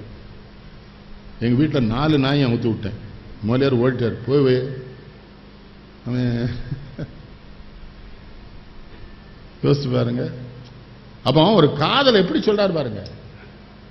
எப்படியாவது முத்தம் கொடுத்துருவோன்னு போவேன், அந்த பிள்ளை என்ன அந்த சேலை முக்காட்டை எடுத்துட்டு எப்பா முட்டாதன்றவானா, முட்டாதே கொன்னுடுவேன் என்னும் காதல் முத்தத்தை முட்டுதலாய் நினைக்கும் பிள்ளை முக்காடு போட்டு தன் தாயை காக்க, அந்த சித்திரத்தாள் புன்னகைப்பாள், நான் தீர்ந்த பத்திரமாய் நான் இருப்பேன். ஆனா அந்த நேரம் என்ன பண்ணுமா, தென்றல் பத்தினி போல் என் இதழை தொட்டு போகும். தென்றல் பத்தினியா இல்லையா? ஆனா அது உதட்டுல ஆனா அதுதான் எனக்கு ஆச்சரியம். இது ஆணை பத்தி எழுதினார். ஆண் இவருக்கு உணர்ச்சி, இவருக்கு படுத்த சங்கடம். பெண்கள் எழுதுற மாதிரி மனை விளக்கை காதல் கொண்டு அழைக்கும் போது மக்கள் ஒரு தொல்லை என்று மலரில் கண்டேன் நினைவிளக்கம் கேட்பதனில் இது நான் சொல்வேன் எழில் மகபு பிறந்ததன்பன் கணவன் தொல்லை. அவ சொல்றது 4000 பேர் முன்னிலையில் நளின மகவுக்கோர் முத்தம் தந்தால் தாயரெல்லாம் வாங்குவார்கள், கொஞ்சுவார்கள், தம்மாருமில் அணைப்பார்கள், மகிழ்ந்து போவார்கள். ஆனா கணவனுக்கு 4000 பேர் முன்னால் முத்தம் கொடுக்க முடியுமா கேட்க. அடுத்தால என்ன சொல்றதா தெரியுமா? வட்டிலே சோறிடுவோம். எதுக்கு? பிள்ளைகளுக்கு. தட்டறிந்து அவருக்கு எடுத்து வைப்போம். சாதம் என கேட்டால் தான் அவருக்கு வைப்போம். யாரு? கணவருக்கு. கட்டிலுக்கு வெறி ஒன்று. கட்டிலுக்கு அந்த காதலுக்கு வெறி என்ற பெயர்தான் உண்டு. தொட்டிலுக்கு கையிருந்தால் அணைக்கும், பிள்ளை தொட்டதனில் பிணங்கூட விழித்து பார்க்கும். குழந்தை தொட்டா பிணம் விழிச்சு பார்த்துங்க. அதனாலதான் நாங்கள் என்ன வட்டிலே சோறிடுவோம், இருவருக்கு மகவுன்னும் அழகைத்தான் பார்த்திருப்போம். அதான் அதுதானே பெண்கள். அப்புறம் கடைசியில் முடிக்கும்போது சொல்வா, பொருள் புரிவார் புது புதிய வீணைகளை செய்வால் போல பிள்ளைகளை பெற்றோம். நாங்க வேண்டான்னு முடிவு பண்ணு வச்சுக்கோ, நாங்க பிள்ளைகள் வேண்டான்னு முடிவு பண்ண மாட்டோம், நீ வேண்டான்றோம். நம்ம பெண்கள்லாம் அப்படித்தானே வாழ்றாங்க. அதுக்குள்ள ஒரு செய்தி நானும் அவரும் பேசும்போது சிரிச்சுக்கிட்டே நான் சொன்னேன், ஒத்துக்கிட்டார். என்ன செய்யணும்னா, ஐயா இந்த ஈவ் டீச்சிங்லாம் நீங்க கைது பண்றீங்களா, சின்ன பிள்ளைலாம் கைது பண்ணக்கூடாது, 40 வயசுக்கு மேல தான் அதை பண்ணதானோ. மதுரையில் தென்னமலையிலேருந்து ஒரு பெரிய கருத்தரங்க நடத்தி அதில் நான் தலைமை தாங்கன்னு ஒரு போலீஸ்கார பொண்ணு, ஒரு ஆட்டோ ஓட்டுற பொண்ணு, எல்லா பெண்களும் வந்திருந்தாங்க. எல்லா பெண்களும் என்ன சொல்லலாம் தெரியுமா? சின்ன பையங்க சேட்டை பண்ண மாட்டேங்காயா, இந்த 40-45 வயசில் இருக்கவன் தான் இடுப்பில் கையை வச்சிருந்தான். ஒன்று கிடையாது, நம்ம பொம்பளை படுத தப்பு. இவ்வளோ 2 பிள்ளை பெற்றவொடனே கிளவின்னு நினச்சி அவனை ஒதுக்கிடுதா, அந்த நாய் என்ன பண்ணுவான்? தெருவில் தான் அடிபடுவான். இது மேலே கொண்டு கையை வச்சுட்டு தமிழ்நாட்டில் ஒரு 2-3 எம்எல்ஏ பஸ்லேயே அடிபட்டவனுவோம். ஆனால் அந்த பயில என்கிட்ட வேண்டியிருக்கானோ, எங்கள் பேரை சொல்லக்கூடாது, அதனால் நான் இப்போ சொல்லாமல் விடுறேன். உங்களை விட்டு என்கிட்ட சொல்லிட்டான், ஏன் மாமா ஒவ்வொரு கூட்டத்திலையும் என் பேரை சொல்லேன்ட்டான் ஒருத்தன். என்னல இப்படி பண்ணுது, டவுன் பஸ்ஸில் கை வச்சிருக்கு. அது மனசுக்குள்ள கிடக்கிற அந்த ஆழ் மனதுக்குள்ள கிடக்கிற அந்த காம வெளிப்பாட்டின் தடுப்பம் தானே இதெல்லாம் பண்றான். நீங்க மனசுதான் எல்லாத்துக்கும் காரணங்கிறத சிக்மன் ஃப்ராய்ட் 1954 கண்டுபிடிக்கான். ஆனா நம்ம வள்ளுவன் எப்பவுமே சொல்லிடுறான். அதை 2500 வருஷத்துக்கு முன்னால் சொல்ற வள்ளுவன் மனம் தாண்டா எல்லாத்துக்கும் காரணம்ட்டானே. மனத்துக்கன் மாசில நாதல் ஒருவருக்கு அனைத்தரன். ஒருத்தர் நேர்மையா ஒழுக்கமா இருக்கணும், என்ன பண்ணுவான்? மனசு சுத்தமா இருந்தா போதுங்கிற மனம் தான். மலரினும் மெல்லிது காமம் சிலர் அதன் செவ்வி தலைவர். என்ன சொல்றாரு? உலகம் பூரா இத்தனை 2 கோடி பேர் அவர் காலத்தில் ஒரு 1 கோடி பேர் வாழ்ந்திருக்கான். ஆனா இதுல ஒரு 5000 பேர் தானே பொண்டாட்டியோட நல்லா வாழ்றான். 5000 பேர் தான் பொண்டாட்டிக்கு உச்சகட்டத்தை வர வைக்காங்கிறார் வள்ளுவர். அப்பவுமே அதானே இப்ப ஆராய்ச்சி பண்ணி சொல்றானுங்க. இந்தியா டுடேல வருதுங்க, அங்க வெளிநாட்டு இதுல வருதுங்க. எத்தனை வருஷத்துக்கு முன்னால நான் என ஒன்றோ அருகிலும் காமத்தார் வள்ளுவர் சொல்றாரு. ஒரு பெண் வள்ளுவர்கிட்ட சொன்னானா, எங்க கணவன்மார் மட்டும் எங்களுடைய உடலை, எங்க உடலின் ஒவ்வொரு அங்கங்களையும் தெரிந்து கொண்டு எங்களோடு உறவு கொண்டார்கள் என்றால் நாங்களே வாய் விட்டு கேட்போம்னு. இந்த திருக்குறள் சொல்லக்கூடாதுங்க. நம்மகிட்ட சொன்னா, அண்ணாச்சி அதெல்லாம் ஏன் சொல்றீங்க? அதுவும் திருவள்ளுவர் தான் எழுதியிருக்காரு, ஏன் சொல்லக்கூடாது? அவர் உலகத்தை பத்தி தானே. உலகம் அந்த வாழ்க்கை. இப்ப நீங்க வெளிப்படையா சொல்லுங்க, காவல்துறைக்கு இருக்கிற பெரிய இடையூறு என்ன தெரியுமா? மனதளவில எல்லாரும் திருப்தியான வாழ்க்கை வளர்ந்தா அவங்களுக்கு ஒண்ணுமே. திண்ணவில் அன்னைக்கு ஒருத்தனை வெட்டிட்டான். ஒன்று ஏன்டதான் ஏமில் அவனை வெட்டினேன்னு 6 மாதம் ஆச்சு மாமா, ஒருத்தரையும் வெட்டலை. தொழில் மறந்துடக்கூடாதுலாம். ஆனால் அது தொழிலாக வச்சிருக்கான். நம்ம என்ன அதேமாதிரி கூலிப்பட போகிறோம். எங்கள் மாவட்டத்தில் இருந்தால் 10 தமிழ்நாடு போகிறான். ஆனால் நான் லண்டனில் போனால் விமான நிலையத்தில் நான் கெட்டி தழுவி முதுக தடவி பார்க்கணும், அறுவாள் எதுவும் தொங்குதான்னு பார்ப்போம். இந்த ஆளும் திருநெல்வேலிங்கன்னு. மனசு நிம்மதியான வாழ்க்கைக்கு மனிதர்கள் முயன்று வெற்றி பெற்றாங்கன்னு வைங்க, எந்த தகராறும் கிடையாது இல்லையா? இன்னொருவன் பார்த்து ஆசை கொள்வதோடு இன்னொருவன் பார்த்து இதை எடுத்துக்கொண்டால் என்ன என்று கருதுவது போல பொருள்களை வாங்குகிற பொழுதுதானே திருட்டு வருகிறது. ஒரு ரொட்டியை திருநான்னு நீங்க கூட்டிக் கொண்டு வச்சு அடி நச்சிருதிய. அந்த அம்பானி எல்லா இடத்துலையும் பெட்ரோல் பல்க் திறந்துட்டு மூடிட்டான், அவனை அடிக்கவே மாட்டேங்கல அப்படின்னு பயா கேட்கான். என்னன்னாச்சு, நம்மளை மட்டும் போட்டு கொண்டுட்டாங்க ஒரு ரொட்டிக்கு. அவன் இத்தனை பல்க்கு திறந்தான், ஒன்னையுமே மூடிட்டான். மத்தியில் அவ்வளோத்தான். உங்க ஊருக்கு முன்னால வர மட்டும் ஒன்று இருக்கு போலுக்கு. அதுல லாரிலாம் வரும்போது பார்த்தேன். அதை என்ன சொல்லியா இல்லையா? நான் கேட்க நியாயம் தானையா? வல்லவன் பம்பரம் மணல்லையும் ஆடுன்னு தமிழ்ல ஒரு பழமொழி உண்டல, அதானே இதெல்லாம். ரொம்ப பெரிய இடத்துக்கு வந்துட்டா நீ என்ன வேணாலும் செய்யலான்னு என்ன அர்த்தம்? நக்சல்பாரி வரான், தீவிரவாதி வரான், நீங்க வருத்தப்படுங்க. அப்படிதான் ஏன் வரும்? அவன் இதை பார்த்துட்டே இருக்கான், எம்ஏ படிச்சிருக்கான், அந்த பேருக்கு வேலையே கிடைக்கல, மாநிலத்தில் முதலாவதா வந்திருக்கான், தங்கப்பதக்கம் வாங்கியிருக்கான், அவன் வகுப்பிலே கீழாவதா இருந்த ஒரு அரசாங்க அதிகாரி உட்கார்ந்தானோ அந்த பேருக்கு கோவர போய் துப்பாக்கி எடுக்கதானே செய்வான். நம்ம தானே அவனை தூண்டுறோம். தூண்டிட்டு அவனை போய் அவன் துப்பாக்கி தூக்கிட்டான், சண்டை போட்டுதான், வெட்டுதான், நடக்கதான் செய்யும். இப்போ எங்கள் ஊரில் எல்லா பேரும் என்கிட்ட அன்பா இருக்கான். காரணம் நான் அன்பா இருக்கேன். அதனாலதான் கண்ணதாசன் சொன்னார், கண்ணிலே அன்பு இருந்தால் கல்லிலே தெய்வம் வரும். நீ கல்லுங்க இல்ல, அது கடவுள் இல்ல, கண்ணில் அன்பு இருந்தா கல்ல தெய்வம் வரண்டா. நெஞ்சிலே ஆசை வந்தால் நீரிலும் தேன் ஊறும். நெஞ்சில் ஆசை வந்துட்டு வச்சுக்க, தண்ணியை குடிச்சா கூட தேன் தோணும். இந்த பாலோட தேன் கலந்துட்டு பண்ணிப்படி வாழை எருவுரி என்று வள்ளுவர் சொல்றாருல, கொண்டாட்டி காதலிக்கு முத்தம் கொடுத்தான்னு அந்த எச்சிலாம் சேர்ந்து வந்து அது பாலும் தேனும் கலந்து போலங்கிறார் யார்? வள்ளுவர். ஆனா பட்டத்தார் என்ன சொல்றாரு? வாய்நாறு ஊழல் மயிர் சிக்குனாரிடம் மையிடுங்கன் பீனாரும் அங்கம் பிணவடினாரும் பெருங்குடிவால் சீனாரும் யோனி அழல்னாரும் இந்திரிய சேறு சிந்தி பாய்னாரும் அங்க இருக்கோ என்கிற அவர் வேற. ஆனா நம்ம திருநெல்வேலிக்காரப்பில் தான் அறிவாளி. பட்டத்தார் ஏன்னாச்சு பொம்பளையில ரொம்ப கடுமையா பாடி இருக்காரு. அது ஒரு பேர் சொல்லலாம், எல்லாம் அவள் செஞ்சு பார்த்துட்டு தான்ல பாடியிருக்காங்க. அதான் திருநெல்வேலி எங்க ஊர்ல பயங்கரமான இன்டெலிஜென்ட், நம்பவே முடியாது. எங்க ஊர் பேர் சட்டன்னா கமெண்ட் அடிச்சிருவான். அது எத்தனை பேர் நட்ட ஒளி, எத்தனை பேர் தொட்டமில்லை, எத்தனை பேர் பற்றி இழுத்தது நித்தத்தம் பொய்யடா சொல்லும் புவியில மாந்தரை பட்டம் தர். வள்ளுவர் என்ன சொல்றாரு காமத்து பால்ல? அத பாலோடு தேன் கலந்துட்டு பனிமொழி வாழையிரு ஊரிய நீர்.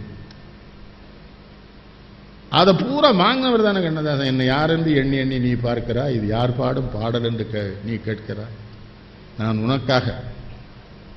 அந்த அந்த படம்லாம் இருக்க, அந்த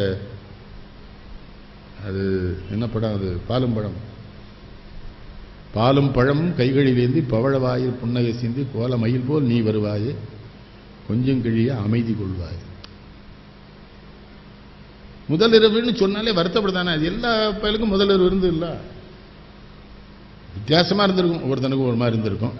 அதுக்கு நம்ம கருத்து சொல்ல முடியாது. சில பேர் வடிவேல்கிட்ட சரளாட்ட வடிவேல் அடி வாங்கின மாதிரி கூட வாங்கியிருப்பான் முதல் நாள். அவன் எவ்வளவு பெரிய நடிகை, அவனை ஒழிச்சிட்டான்.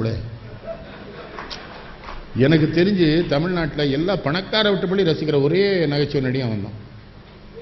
இந்த சீரியல் பார்க்க கூட ஒரு போதனை பண்ணியிருப்பான் ஒரு படத்தில். ஒரு 5 மாமி ஆட்டோவில் ஏறிக்கிடுவாளுவா. ஐயோ அவன் செத்துருவான்ட்டே வருவாளுவா. இவன் எவனோ சாகத்தான் போறான்னு கொண்டு இறக்கி விட்டோன்னே அவ்வளோ பேரும் சீரியல் எவனோ செத்துருவான்பா. இந்த முண்டைகளை கொண்டு அண்ணன் வரட்டுவான் தெரியுமா ஆட்டோவில். என்ன சொந்தக்காரங்களே ஒரு வீட்டுக்கு வரமாட்டேங்காங்க ஐயாப்பா. 7 மணிக்கு வந்தால் பிள்ளைகளுக்கு கோவம் வருது. அந்த பிள்ளைகளுக்கு நாதஸ்வரம் போடும்போது தான் சித்தப்பாக்கு இங்கே வர தோணும். என்ன சித்தப்பாங்க? அவன் அதிலே போயிட்டு வரமான். இனிமேல் வரமாட்டேன். எங்கள் வீட்டுக்காரி சொன்னா போகாத நாயே கவலைப்படுவேன்னா பொண்டாட்டி பேச்சு கேட்காம வந்து. நீங்க சிலப்பதிகாரம் நீங்க படிக்கிறீங்கன்னா கண்ணதாசன் எப்படி படிச்சான்னு பார்க்கணும். காவிரி ஆள் ஓடி கலக்கும் பார்ப்பதையும் தேவையை கைவிட்டு தீங்கனின் பின்போன கோவலனை பாடும் குட்டவனு கிளங்கோவின் காவியத்தை கண்டேன் கலங்கினேன் பாவி மகன் போதவிழ்ந்த மின்னாள் பொற்பனையை பாடுகின்றான். வேட்டு கலந்து வேட்கை தணிந்தவுடன் பாட்டை பொருளாக்கி பையன் நழுவியவன் கூடல் நகரில் கொலை உண்ட செய்தியும் கோதை வணிக மகள் கொதித்தெழுந்த செய்தியும் மாட மதுரை மலைபோயிலும் தீவாயில் வாடி வதங்கியதும் வாயார கூறுகின்றான் ஆடற்கடிகை அன்பின் கருப்பொருளை பாடும் கனியமுதம் பட்டதுயிருக்கு போராமல் கண்ணகியை பாடும் கவியும் கவியாமோ என்ன கவி இந்த இளங்கோ உரைத்த கவி. அவருக்கு என்ன தோணுது கண்ணதாசனுக்கு? கண்ணகியை ரொம்ப பாடுறான்ல இளங்கோ, மாதவியும் ஒரு பொம்பளை பிள்ளை தானே, அதையும் பாடல. என்ன கேள்வி அது? இட்டாருக்கும் தொட்டாருக்கும் பட்டாடை மாற்றி பள்ளி களைத்தேகும் குலத்திடை பிறந்தவள் நற்குலவிளக்காய் திகழ்வதுதான் வண்ண மணி விளக்கே மாறா பெருஞ்சிரும். அன்றைக்கு அந்த குலம் ஒன்று தேவதாசின்னு வச்சு அந்த பெண்கள்லாம் அடிமைப்படுத்திருந்தாங்க. அது சொல்லி காட்டுறாரு. எவன் வந்தாலும் சேலையை மாற்றி அதை மாட்டி அவங்க கூட போய் படுத்துக்கிட வேண்டிய குலத்தில் பிறந்தலடா, நீ தாண்டா சிறப்பானவா, நீ ஒருத்தன் கூட வாழணும்னு கடைசி வரை வாழ்ந்திருக்கிய, கண்ணகி பிறப்பால் அப்படி வாழ்வா, நீ பெரிய ஆளுந்தார் மாதிரி. எத்தனை பாடல் இந்த சொல்ல. இந்த தாளையாம்பூம் பிடிச்சு திடம் பார்த்து நடந்து வாழையிலே போல வந்த கண்ணம்மா. அங்கத்திலே ஒரு பழுது இருந்தாலும் அன்பிலே உங்கள்கிட்ட சொல்லுங்க. அவர் எதை சொன்னாலும் அன்பும் தான் சொல்லுவார். அன்பா இருங்கய்யா, நான் உலகம் பூரா போறேன், அன்பா இருக்கேன், எல்லாரும் ரெண்டு பிரியமா இருக்கேன். விமானத்தில் பயணம் செய்யற பொழுது விமான பணிப்பெண்கள் ரொம்ப அன்பா இருக்கும்ல, பேர் எல்லாம் பார்த்துக்க. எனக்கு அதான் ஒரு சங்கடம்யா, நினைவில் இருக்கும், எதுவுமே மறக்காது. இன்னொரு விமானத்தில் போகும்போது அந்த விமான பணிப்பெண் ஏதாவது வந்தா பண்ண நான் என்ன பண்ண நிவேதி டக்குனு டேட் அப்படிங்க. அது ஒடிடு ஓடி என்ன அன்பு பாருங்க. ஓடி வந்து பக்கத்தில் உட்காந்துட்டு are you not feeling well, to you need any tablet, to you need hot water, அவ்வளோ கேட்டு வெரி சல்வான்னு கேட்கும். இந்த திருநெல்வேலி அல்வா வச்சிருப்பேன் கொடுப்பேன், வெரி சல்வான் தான் இருக்குடா. யார் பிள்ளையோ பெங்காலில் பிறந்த பிள்ளை நம்மளை அப்பான்னு கூப்பிடுது ஐயா. சொந்த பிள்ளையே அப்பான்னு கூப்பிடக்கூடாதுங்கிற அளவுக்கு அவனை போட்டு மிதிக்கானே. இவனெல்லாம் கொண்டான்னா எப்படியாவது படிச்சிருங்க. அது எப்படி முடியும்? எங்களும் ஒரு பையன் மகனை கூட சொன்னான், எல்லாம் ஐயா எப்படியாவது டாக்டரா என்னன்னு இருக்கான். அதெல்லாம் ஆக முடியாதுப்பா, நீ வேற விளங்காத மாதிரி சொல்ல. எப்படியாவது எப்படி டாக்டரா முடியும்? படிக்கணும், அதுக்கெல்லாம் படிக்கணும்ப்பான்ட்டான் அந்த பையன். இவனை கூட நினைச்சோம் படிக்கணுங்க, அவன் உண்மையை தானே சொல்லியிருக்கான், படித்தா தானே டாக்டரா முடியும். ஆனால் டாக்டர்லாம் நல்லா இருக்கான், பெரிய பெரிய ஆஸ்பத்திரி கட்டி நல்ல வளமாக இருக்கான். நிறைய பேர் போயிருப்பான் போல தெரியுது. ஆஸ்பத்திரிக்கு போயிருப்பான்னு சொல்ல, நீ ஏன் தப்பா நினைக்க? நிறைய பேர் ஆஸ்பத்திரிக்கு போய் தானே அந்த வசதி வந்திருக்கு, வருமானம் வந்திருக்கு. திருநெல்வேலியில் எங்கள் தேவர் ஒருத்தர் வந்தார், உடம்பு செல்லன்னாரு. நான் ஹோமியோபதி மாத்திரை கொடுத்தேன். இது மாத்திரை எம்புட்டுன்னு கேட்டார். 100 மாத்திரை 5 ரூபான்னு. அந்த மாத்திரை சாப்பிட மாட்டேங்கானே. ஒரு மாத்திரை 500 ரூபாய்க்கு சாப்பிடுங்க, அவன் அப்படி கெடுத்து வச்சிருக்காங்களே. ஒரு பெரிய டாக்டர் ஆஸ்பத்திரிக்கு அனுப்பிச்சிட்டு அவர் போயிட்டாரு. காலையில் போயிட்டு சாயங்காலம் 6 மணிக்கு வந்தார். 10 ஃபைல் வச்சிருக்காரு. என்னன்னு கேட்டேன், ஐயா சோதிச்சாங்க, ஒன்றும் இல்லைன்ட்டாங்கன்னாரு. சரி அப்போ போயிட்டு வரோம்னா, ஏன்ட்டும் ஒன்றும் இல்லைன்னாரு. போகும்போது தான் 8000 ரூபா வச்சிருந்து இல்லைன்னு 8000 ரூபாய் எடுத்துக்கிட்டான்னு விடாங்காரு. அவருக்கு ஒரு சந்தேகம் என்ன வந்துன்னா, 8000 ரூபாய் என்கிட்ட இருக்குன்னு அவங்களுக்கு எப்படி தெரிஞ்சது? அவர் அப்போ நீங்கள் பெரிய அறிவாளி தானே சொல்லுங்க, நம்ம அறிவை எப்படிலாம் டெஸ்ட் பண்ண தான் பாருங்க. என்கிட்ட என்ன நடந்ததுன்னு போன உடனே ஒரு டாக்டர் வந்து சோதிச்சார். நாக்கை நட்டு கண்ணை காட்டு அப்படி, அப்புறம் முதுகில் தட்டினார், வயிற்று அமுக்குனார், அப்புறம் ஸ்டெதோஸ்கோப் வச்சு பார்த்துக்கிட்டு மூச்சை விடு மூச்சை விடுன்னாரு. நான் மூச்சை காப்பாற்றணும்னு வந்தால் இந்த ஆள் மூச்சை விடுங்கானேன்னு அப்போவுமே பயந்தேன். அதுக்கு ஒரு 500 ரூபா போடும். சரி ரைட்டு. அப்புறம் ஒரு மிஷினுக்குள்ளே என்னை உள்ளே தள்ளி வெளியே எடுத்தானுவா, அதுக்கு ஒரு 1500 ரூபா. ரைட்டு சரி. அப்புறம் அந்த இன்னொரு டாக்டர் பல் டாக்டர் வந்து எல்லாம் டெஸ்ட் பண்ணார். சரி அப்புறம் என்ன, அதுக்கு ஒரு 300 ரூபா போட்டாங்க. அப்புறம் என்ன நடந்தது, 3 பொம்பளை பிள்ளை வந்தது. சட்டா பனியனெல்லாம் கிளத்திட்டு அந்த ஒரு ரூமுக்குள்ளே கொண்டு என்னை படுக்க போட்டு பசையை தடவி என்னெல்லாமல் ஒட்டி பிசுக்கு பிசுக்கு பிசுக்கு பிசுக்குன்னு அடிச்சுட்டே இருந்தது. அதில் ஒரு பிள்ளை ரொம்ப அழகாக இருந்தது. நான் அதையே பார்த்துக்கிட்டு இருந்தேன். அங்கே 1500 ரூபா போட்டாங்கன்னு. அப்போ சொன்னேன், விளங்காதவரை அங்கே சட்டையை கலத்தி வாங்கினால அவள் தான் 8000 ரூபாய் எண்ணி டாக்டர்கிட்ட சொல்லிட்டாரு. அதுக்கு தானே அவங்கள வச்சிருக்காங்க. நீ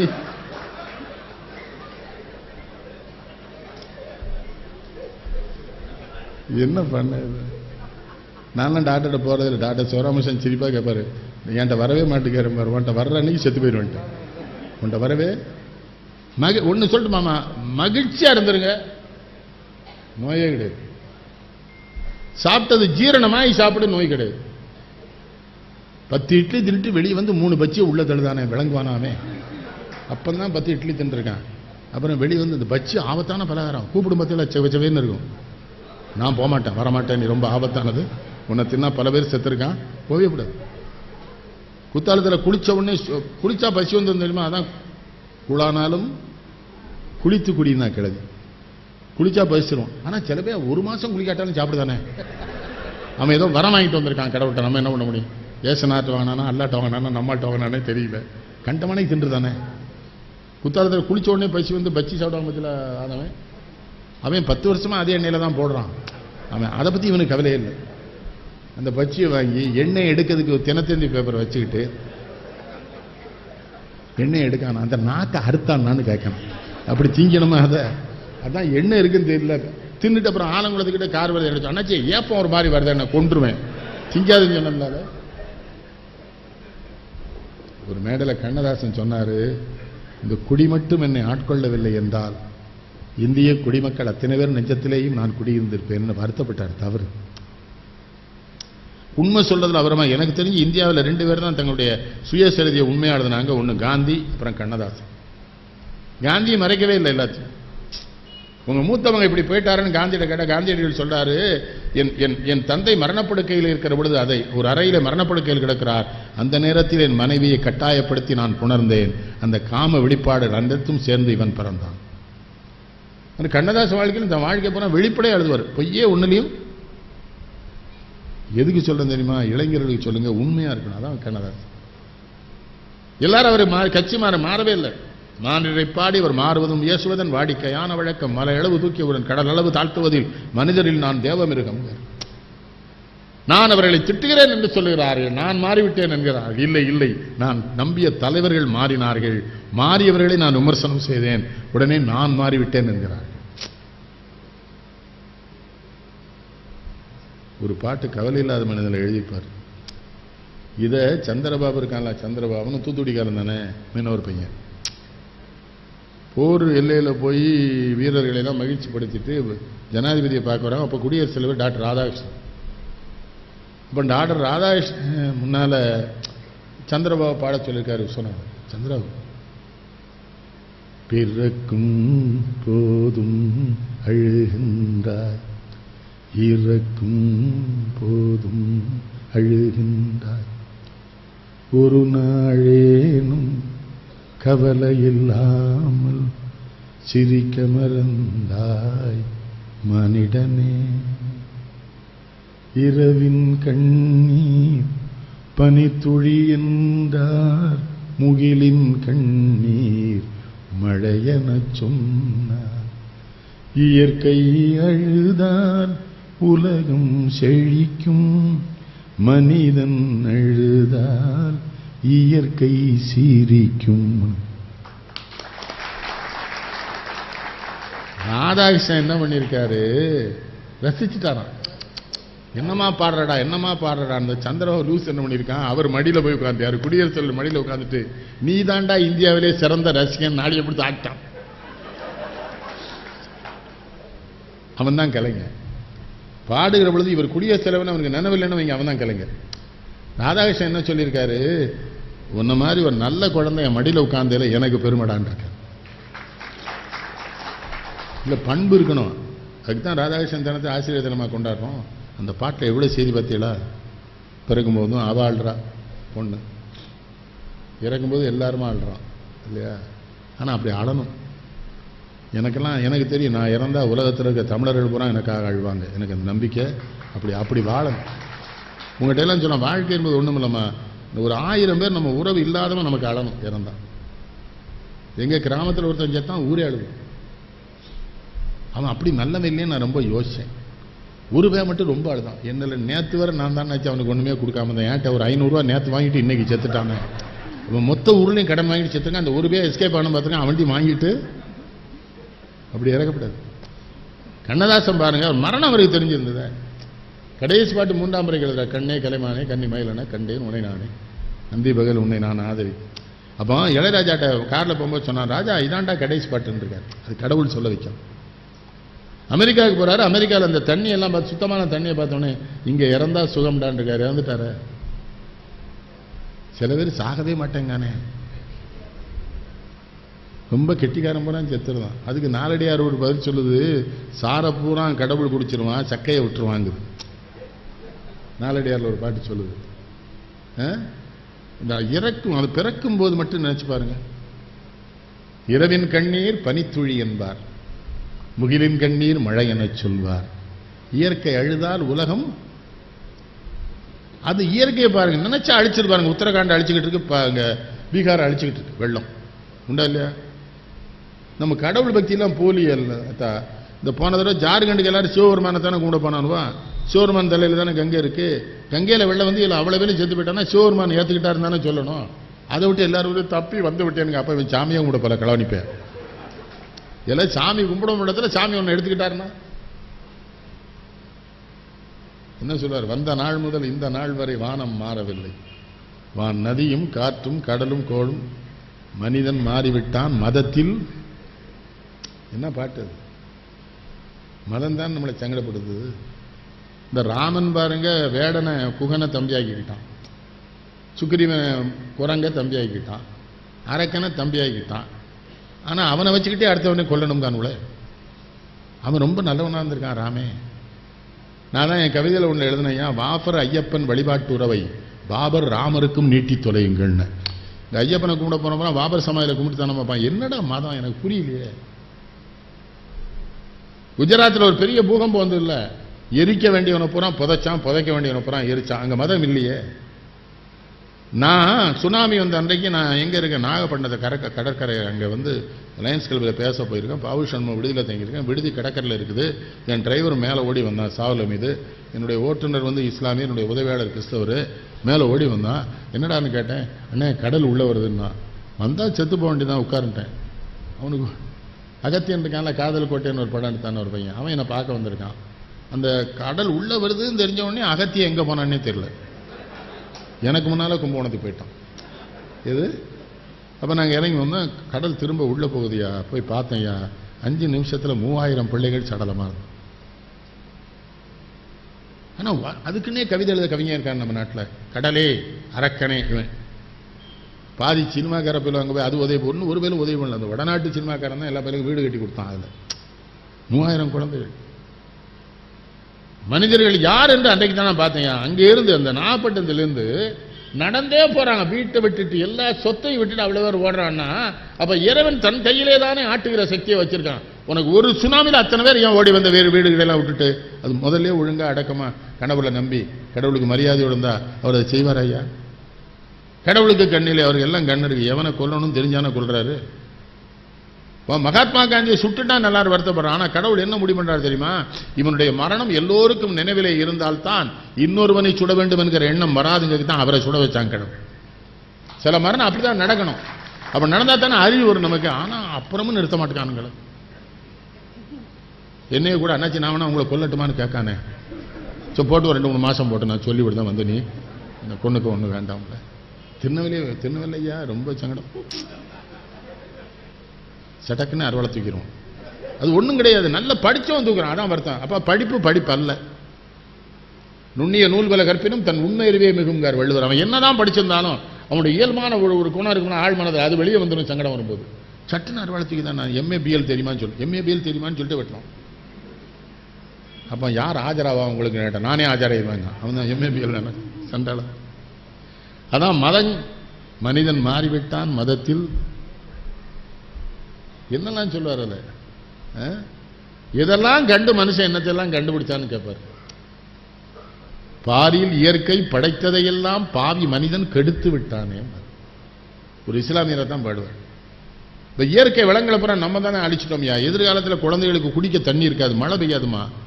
ஆனா அந்த ஆற்றுல மணல் எழுதுறான் பார்த்தீங்களா, மலையில மரத்தை வெட்டுறான் பார்த்தீங்களா, அதுல கோடிக்கணக்கில் பணம் சேர்க்கான்ல. யாருக்கு சேர்க்கான்? அவன் பிள்ளைகள் தானே. இல்லை உன் பிள்ளைகள் பூரா தண்ணி இல்லாம செத்து போகுண்டா. இன்னைக்கு நீ இதெல்லாம் அழிச்சு பணம் சம்பாதிச்சுன்னு வச்சுக்க, சாக போறது உன் பிள்ளைகள் தானே. உன்னால எங்க பிள்ளைகளும் சாகும்.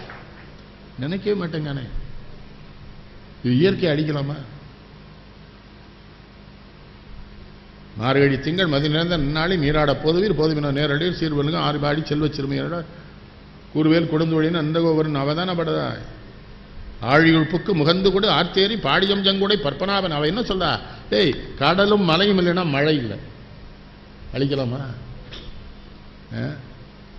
தைரியமா செய்யறாங்களே. திருச்சியிலேருந்து இந்த மணல் வண்டி வந்துகிட்டே இருக்க. மணல் லாரி கேரளால நம்ம ஊர்ல 3000 ரூபாயா, கேரளால 14,000 ரூபாயா. அது ஆத்துல மணல் அள்ளலாமா? என்ன தெரியுமா ஐயா? ஒரு மிகப்பெரிய இயற்கையின் சீற்றத்தில் மிகப்பெரிய ஒரு மழை வந்தது என்று வையுங்கள், எல்லா ஆறுகளும் ஆற்றின் திசையே மாறிடும். இந்த மண் எடுத்துட்டாலும் வேற பக்கம் திரும்பி ஊருக்குள்ள தயவு செய்து கேட்கறீங்க. அதெல்லாம் மலையில தீ வச்சிடறான். நீங்க யானை கூட்டம் களக்காட்டு மலையடி வாரத்தில் நடமாடுகிறோம் கிராமத்தில். அது நம்ம பத்திரிகைக்காரன். யானைகள் அட்டகாசம். அவங்க சாராயம் காய்ச்சி குடிச்சிட்டு ஆடுது. லூசு பையில அட்டகாசம் நீங்க தான் பண்ணுவீங்க. யானை பண்ண மேல உங்களை எவன மலைக்கு போச்சோம்னா, மலையே கடவுள் மிருகங்களுக்குன்னு படிச்சிருக்காரு. அதுக்கு பாட்டு அங்கே சாப்பிட்டுக்கிட்டு இருந்தது. நீங்க எல்லா பேரும் மேலே போயிட்டியா? அதுக்கு இருந்த தண்ணி எல்லாம் அழிச்சிட்டு அது கீழே தண்ணி குடிக்க வருது. யானை கீழே வந்ததுக்கு இவன் தானே காரணம். அட்டகாசம் சண்டால போயிடும். எனக்கு யானையெல்லாம் இவனுக்கு வீட்டை வந்து இடிக்க மாட்டேங்கன்னு வருத்தமா இருக்கு. குறிப்பிட்ட சில பேர் வீட்டு யானை நம்ம பழகி இடின்றணும். என்ன அந்த காலத்தில் அப்பையார் படத்தில் வந்து அந்த கோட்டையெல்லாம் யானை இடிக்கும் தெரியுமா? ஜெமினி நீ பிறந்திருக்க மாட்டேன். அப்போ தலையாற்ற பற்றியா உன்ட சேட்டை ரொம்பலாம் இருக்கு.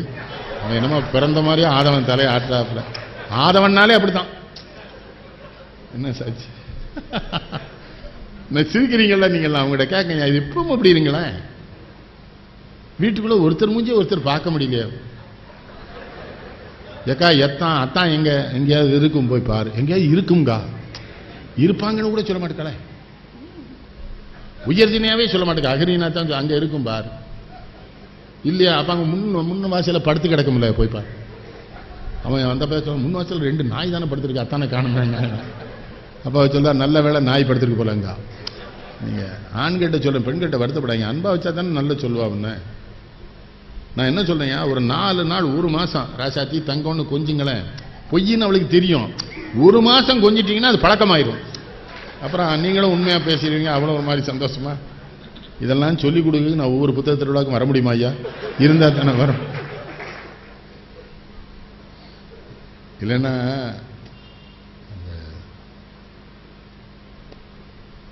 காலிலே நடையதற்குன்னு கேட்பார் போலீஸ்காரன் மகள், கையிலே வளைவதற்கு காதலியை இணைப்பதற்கு, காலிலே நடையதற்குன்னா காதலித்து பிரிவதற்கு. போலீஸ்காரன் பாட்டு விஜயகுமாரி பாட்டு. அப்போ கூட நீங்க எந்த வருஷம் பிறந்தீங்க? அப்போ சரி, நமக்கு அது தெரியாது. நாங்க அனேமா நான் எம்கேடி பாகதர் பாட்டை கேட்டோம்னா அவ்வளவுதான் ஆதவன் ஒண்ணுங்க. அவர் பாட்டு அவர் அதுல என்ன வருத்தத்தை சொல்வார். இந்த மண்டத்தில் ஓடி வரும் இளம் தென்றலை கேட்கின்றேன். தங்க பாடுறது அண்ணன் சொல்லுவான். அந்த படத்தை தான் சொல்வார். கையிலே வளைவதற்கு காதலியை அணைப்பதற்கு, காலிலே நடையதற்கு காதலித்து பிரிவதற்கு, ஆசை என்ற சொல்லதற்கு அன்றாடம் சாவதற்கு. ஆசை தானே நம்மளை கொல்லுது. இப்போ நானும் கூட பிரதம மந்திரி ஆகணும்னு எனக்கு ஆசை தான். 300 MP வேணும்ட்டானுவோ, அப்போ வேண்டான்ட்டு. அது நம்மளால ஏற்பாடு பண்ண முடியாது. 300 MP எங்கேருந்து ஏற்பாடு பண்ண முடியும்? என்னது?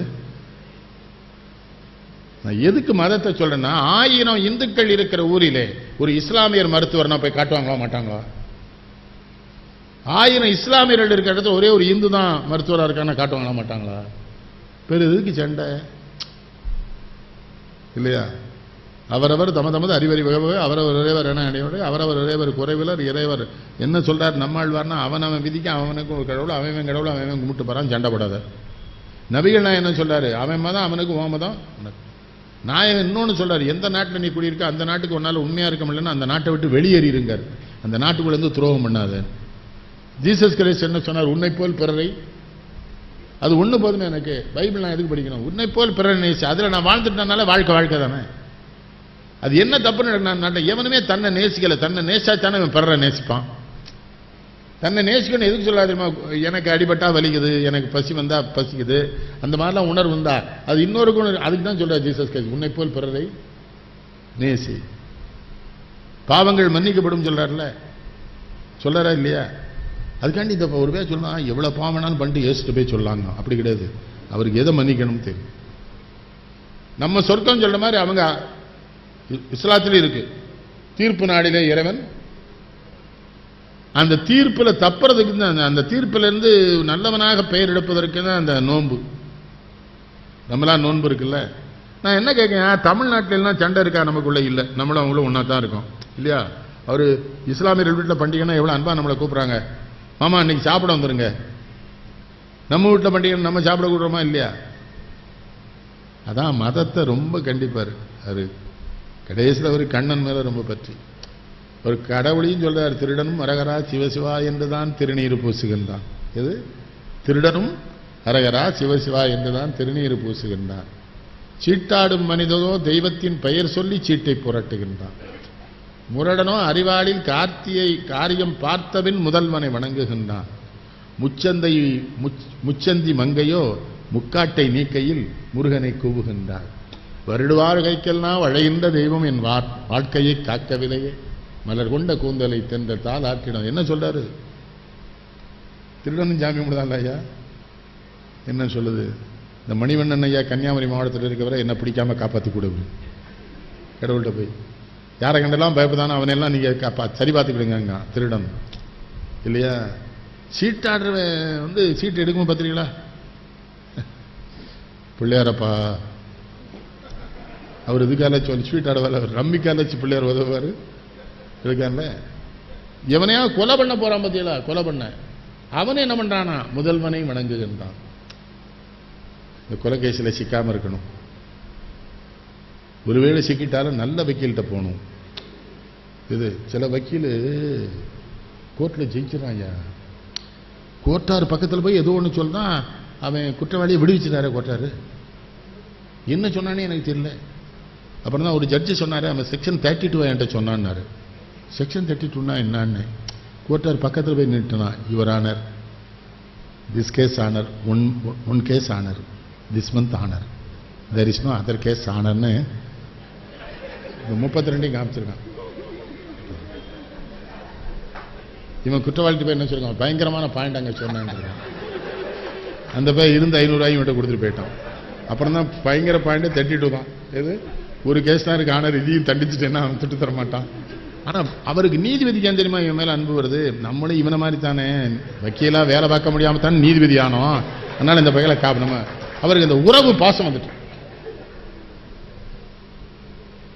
எங்க ஊர்ல ஒரு வக்கீல் வந்தா செஷன்ஸ் கோர்ட்ல ஆயுள் தண்டனை 6 மணி நேரம்னு ஒருத்தர் ஆயுள் தண்டனை தான் அவர்கிட்ட போனான். அவருக்கு இவன் வந்து கேஸ்ல ஆஜரானால எதிரிக்கு தீர்ப்பு. ஏன்னா இவன் இங்கிலீஷ் அவரால் தாங்க முடியாது. யுவர் ஆனர் ஐயானர், இந்த வடிவேல் ஒரு படத்தில் சொல்லலாம் தெரியுமா, நீங்களாக பார்த்து ஒரு ஒரு ஒரு பாயிண்டை எடுத்து நீங்களே சட்டத்தின் ஒரு பிரிவை பார்த்து நீங்களே யுவர் ஆனர் தீர்ப்பு வழங்க வேண்டுமா. அவன் இவங்க இந்த மாதிரி வக்கீலாம் பார்த்தாலும் அந்த பேப்பர் தான் இதெல்லாம். அவர் எனக்கு அவனை ரொம்ப பிடிக்கும். அவர் பெரிய அறிவாளி. நீங்க ஒன்று சொல்லட்டுங்களா, ஹியூமர் பண்றான் பார்த்தீங்களா, அவன் தான் அறிவாளியா இருப்பான். மனைவி அமைவதெல்லாம் என்ன தானே எழுதினார். முதல்ல நான் என்னமா நினைச்சேன், வந்ததுக்கப்புறம் தான் அந்த குடும்பத்தை எப்படி நிறுத்தினான்னு. எங்க பங்களாக்கு வந்து எவனும் சாப்பிடாம போக முடியாது. எல்லா மத்திய மந்திரியும் சாப்பிட்ருக்காங்க, கவிஞர்கள், எழுத்தாளர்கள், சிந்தனையாளர்கள். நாங்கள் 4 பேர் இருப்போம்யா, அவன் 40 பேருக்கு சமைச்சிருப்பான். எதுக்குன்னு கேட்டா, யாராவது வர்றாங்க பிள்ளைகள்லாம், ஊரில் இருக்க எந்த பையலுக்கும் பசிச்சா வந்துடுவான், வீட்டில் வந்து சாப்பிட்டுருவான். அவனை வணக்கம் அம்மா, என்ன இல்லைன்னா பசிச்சு சாப்பிட்டேன், சரி போடணும். ஆனால் அவங்களுக்கு புற்றுநோய் வந்துடுச்சு. நான் நம்பவே முடியலையே. தாயோட அரிசுவோம், தந்தையோட கல்விவோம், செய்யோடு தான் பெற்ற செல்வம் போம், மாயவாழ் உற்றாருடன் போம், உடன்பரப்பால் தோல்வலி போம், பொற்றாலியோடு தமிழ் சொல்லு. பொண்டாட்டி இழந்துட்டேன்னா அது என்னடா வாழ்க்கைன்னு கேட்குது தமிழ். நீரில்லா நெற்றி வாழ், நெய்யில்லா உண்டி வாழ், ஆறில்லா ஊருக்கு அழகு வாழ், மாறி உடன்பரப்பில்லா உடம்பு பால் பாலே மடக்கொடி இல்லா. இப்போ நினைச்சாலும் வேதனையாத்தான் இருக்கு. எனக்கு தெரியுது மரணம் உறுதியானது. நல்ல மகிழ் சாந்தா மேடம் நல்லா பார்த்துது சென்னையில். ஒரு காலகட்டத்தில் அவங்களே நம்ம ஊருக்கு போயிடுவோம், இங்கே மரணம் அடையக்கூடாதுன்னு ஊருக்கு கெட்வெல்னு ஒரு ஆஸ்பத்திரி புதுசாக வந்துடும். நல்லா நடத்தினா ராமகிருஷ்ணன். ஆனால் அப்போவுமே அங்கேருந்து சிக்கல் எல்லாம் தெரிஞ்சுக்கிட்டேன். அங்கே ஒரு ஆஞ்சநேயர் கோயில் இருக்குது. நான் சொன்னால் ஆஸ்பத்திரி போயிடும், ஆஞ்சநேயர் இருப்பான். இப்போ ஆஞ்சநேயர் தான் இருக்கான், ஆஸ்பத்திரி இல்லை. அந்த ஐயங்கார் நல்லவர். ஒரே வடமாலையே 100 பேருக்கு சாத்தி துட்டு வாங்குவார். எனக்கு அனுமான் தான் அவனை கொல்லணும், வேற எவனும் கொல்ல முடியாது. இது எனக்கு இன்னும் தாங்க முடியலையா. அந்த மனைவியை நினைக்க சொல்லு. அவங்க அன்பு பாசம் எல்லா பிள்ளையும் தான் பிள்ளையா நினைச்சாங்க. ஓ பாசிட்டிவ் ரத்தம் வேணும்னா ஆஸ்பத்திரியில் 100 பேருக்கு கியூவில் நிற்கான். இவ கேட்குற, நீ ஏன்ல ரத்தம் கொடுக்க, நான் எவ்வளோ சாப்பிட்ருப்போம்மா நம்ம வீட்டில். 4 பேர் பாடையை தூக்கினா, 4 பேரும் கடைசியில் வண்டி கொடுக்குறோம். எல்லாரும் வைத்த காட்டுதான், நாங்கள் சாப்பிட்ருக்கோம். இப்போ எல்லா ஜாதிக்கும் வண்டி வச்சுட்டானே. அதில் கூட மனுஷன் தொடர்பை விட்டுட்டான் பார்த்தீங்களா. அந்த 4 பேருக்கு நன்றின்னு சொல்லிட்டு கண்ணதாசன் என்ன சொல்லுவாங்க, அந்த 4 பேர் யார் தெரியுமாடா, இறுதியில் தூக்குறாங்களா 4 பேர் தூக்குற மாதிரி நடந்தா பெரியவங்க, 4 பேர் மதிக்கணும்டா, 4 பேர் அப்படி முடிப்பார். இப்பெல்லாம் மாட்டுக்காங்க. சைவ வேளாளர் இறுதி வண்டிங்க, வேளாளர் இறுதி வண்டிங்க, நாடார் வண்டிங்க, என்னது தேவர் வண்டிங்க, பள்ளர் வண்டி, பறையர் வண்டின்னு. ஆனால் கடைசியில் எல்லா நாயும் எரிச்சு ஆற்றுல தான் போடுதாங்க. ஜாதி இல்லை, எல்லாம் ஒன்று போல ஒரு ஆற்றுல கிடந்து கடலில் தானே போய் கலக்குது. அதுதான் ஒரு பாட்டில் அல்லாஹ் என்பது சிந்து நதி சொல்லார் தெரியுமா. ராமன் என்பது கங்கை நதி, இயேசு என்பது பொன்னி நதி. நதிகள் பிறந்த இடம் பலவாகும் என்றும் ஒன்றாய் சேர்வது கடலாகும். தேவன் வந்தான் குழந்தை வடிவிலேன்னு இந்த கைதிகளாக ஒரு பிள்ளைய வளர்ப்பானுங்க அந்த படத்தில். அவர் எது எழுதலை. நினைப்பதெல்லாம் நடந்துவிட்டால் தெய்வம், நடந்ததையே நினைத்திருந்தால் அமைதி என்றும். நானே நினைக்கிறேன், மனைவி நினைவு வந்தோடனே இது வந்துடுத. தவிர்க்கணும், இதெல்லாம் தவிர்த்தா தான் வாழ முடியும். இப்போ நான் இங்கே திருநெல்வேலி கோயிலில் பௌர்ணமி தோறும் தங்கப்பாவோட சாத்தி அம்மாளுக்கு ஒரு 10-15 ரூபா செலவு பூஜை பண்ணுவேன். அப்போல்லாம் அம்மாட்ட ஒன்றும் கேட்க மாட்டேன், என் கூட இருப்பேன், அடுத்து என்னை தூக்கிடு. ஒரு வயசுக்கு மேலே இருக்கக்கூடாதுயா, துன்பமாயிடும். புரியுதா? ஆஸ்பத்திரியில் போய் சாகவும் கூடாது, பெரிய தப்பாயிடும். 12-20 டியூபை சொரியுதாங்களே. ஏன்னு கேட்டேன், பணக்காரங்க கொஞ்சம் கூட சொன்னா தான் பில் போட முடியும் தான். அந்த டியூபுக்கு 5000 ரூபாய். 5 12 60 என்னதுயா. நம்ம உங்க எல்லாத்தையும் சொல்லுங்க, ஆரோக்கியமா இருங்க. தினசரி ஒரு பெண்களுக்கு சொல்லுங்க, தினசரி 1 மணி நேரம் நடந்துருங்க. உங்களுக்கும் உடற்பயிற்சி வேணும்.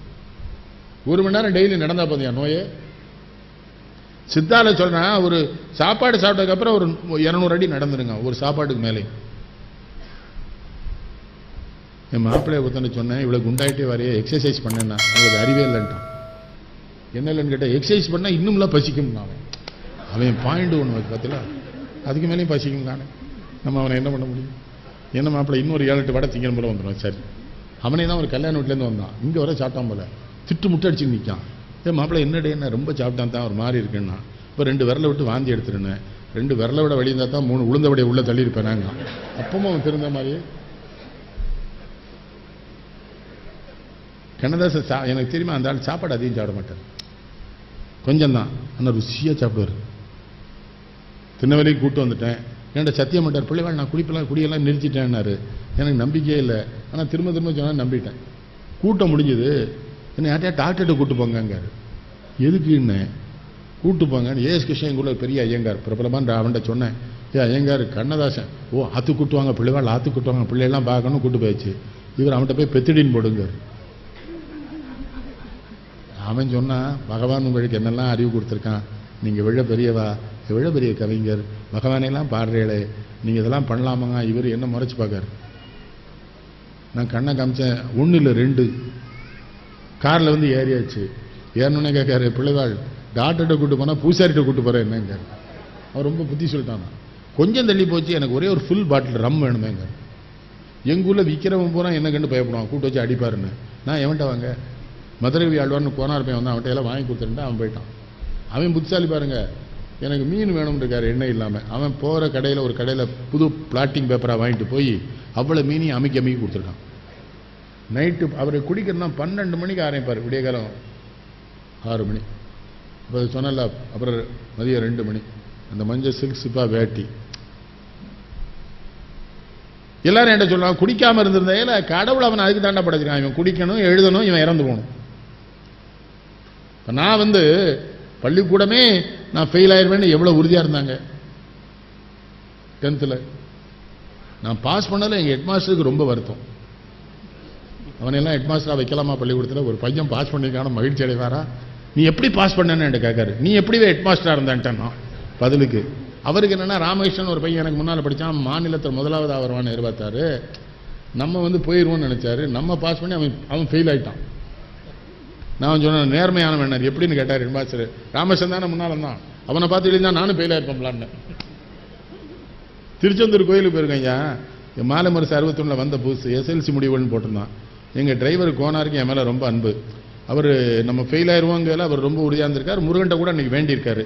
பேப்பரப்போ பேட் வந்து நம்பர் என்ன 302ன்னு பார்த்தாரு, நம்பர் இருந்துல்ல, போய் சொல்லுதீங்க, நாளைக்கு தினமணி பார்க்கணுங்க. எங்கள் அப்பா சொன்னாங்க, அவன் பாஸ் பண்ணலை, நானே அதிர்ச்சியாக இருக்கேன், நீ ஏமல அவனை போய் வம்பு பண்ணுவேன்.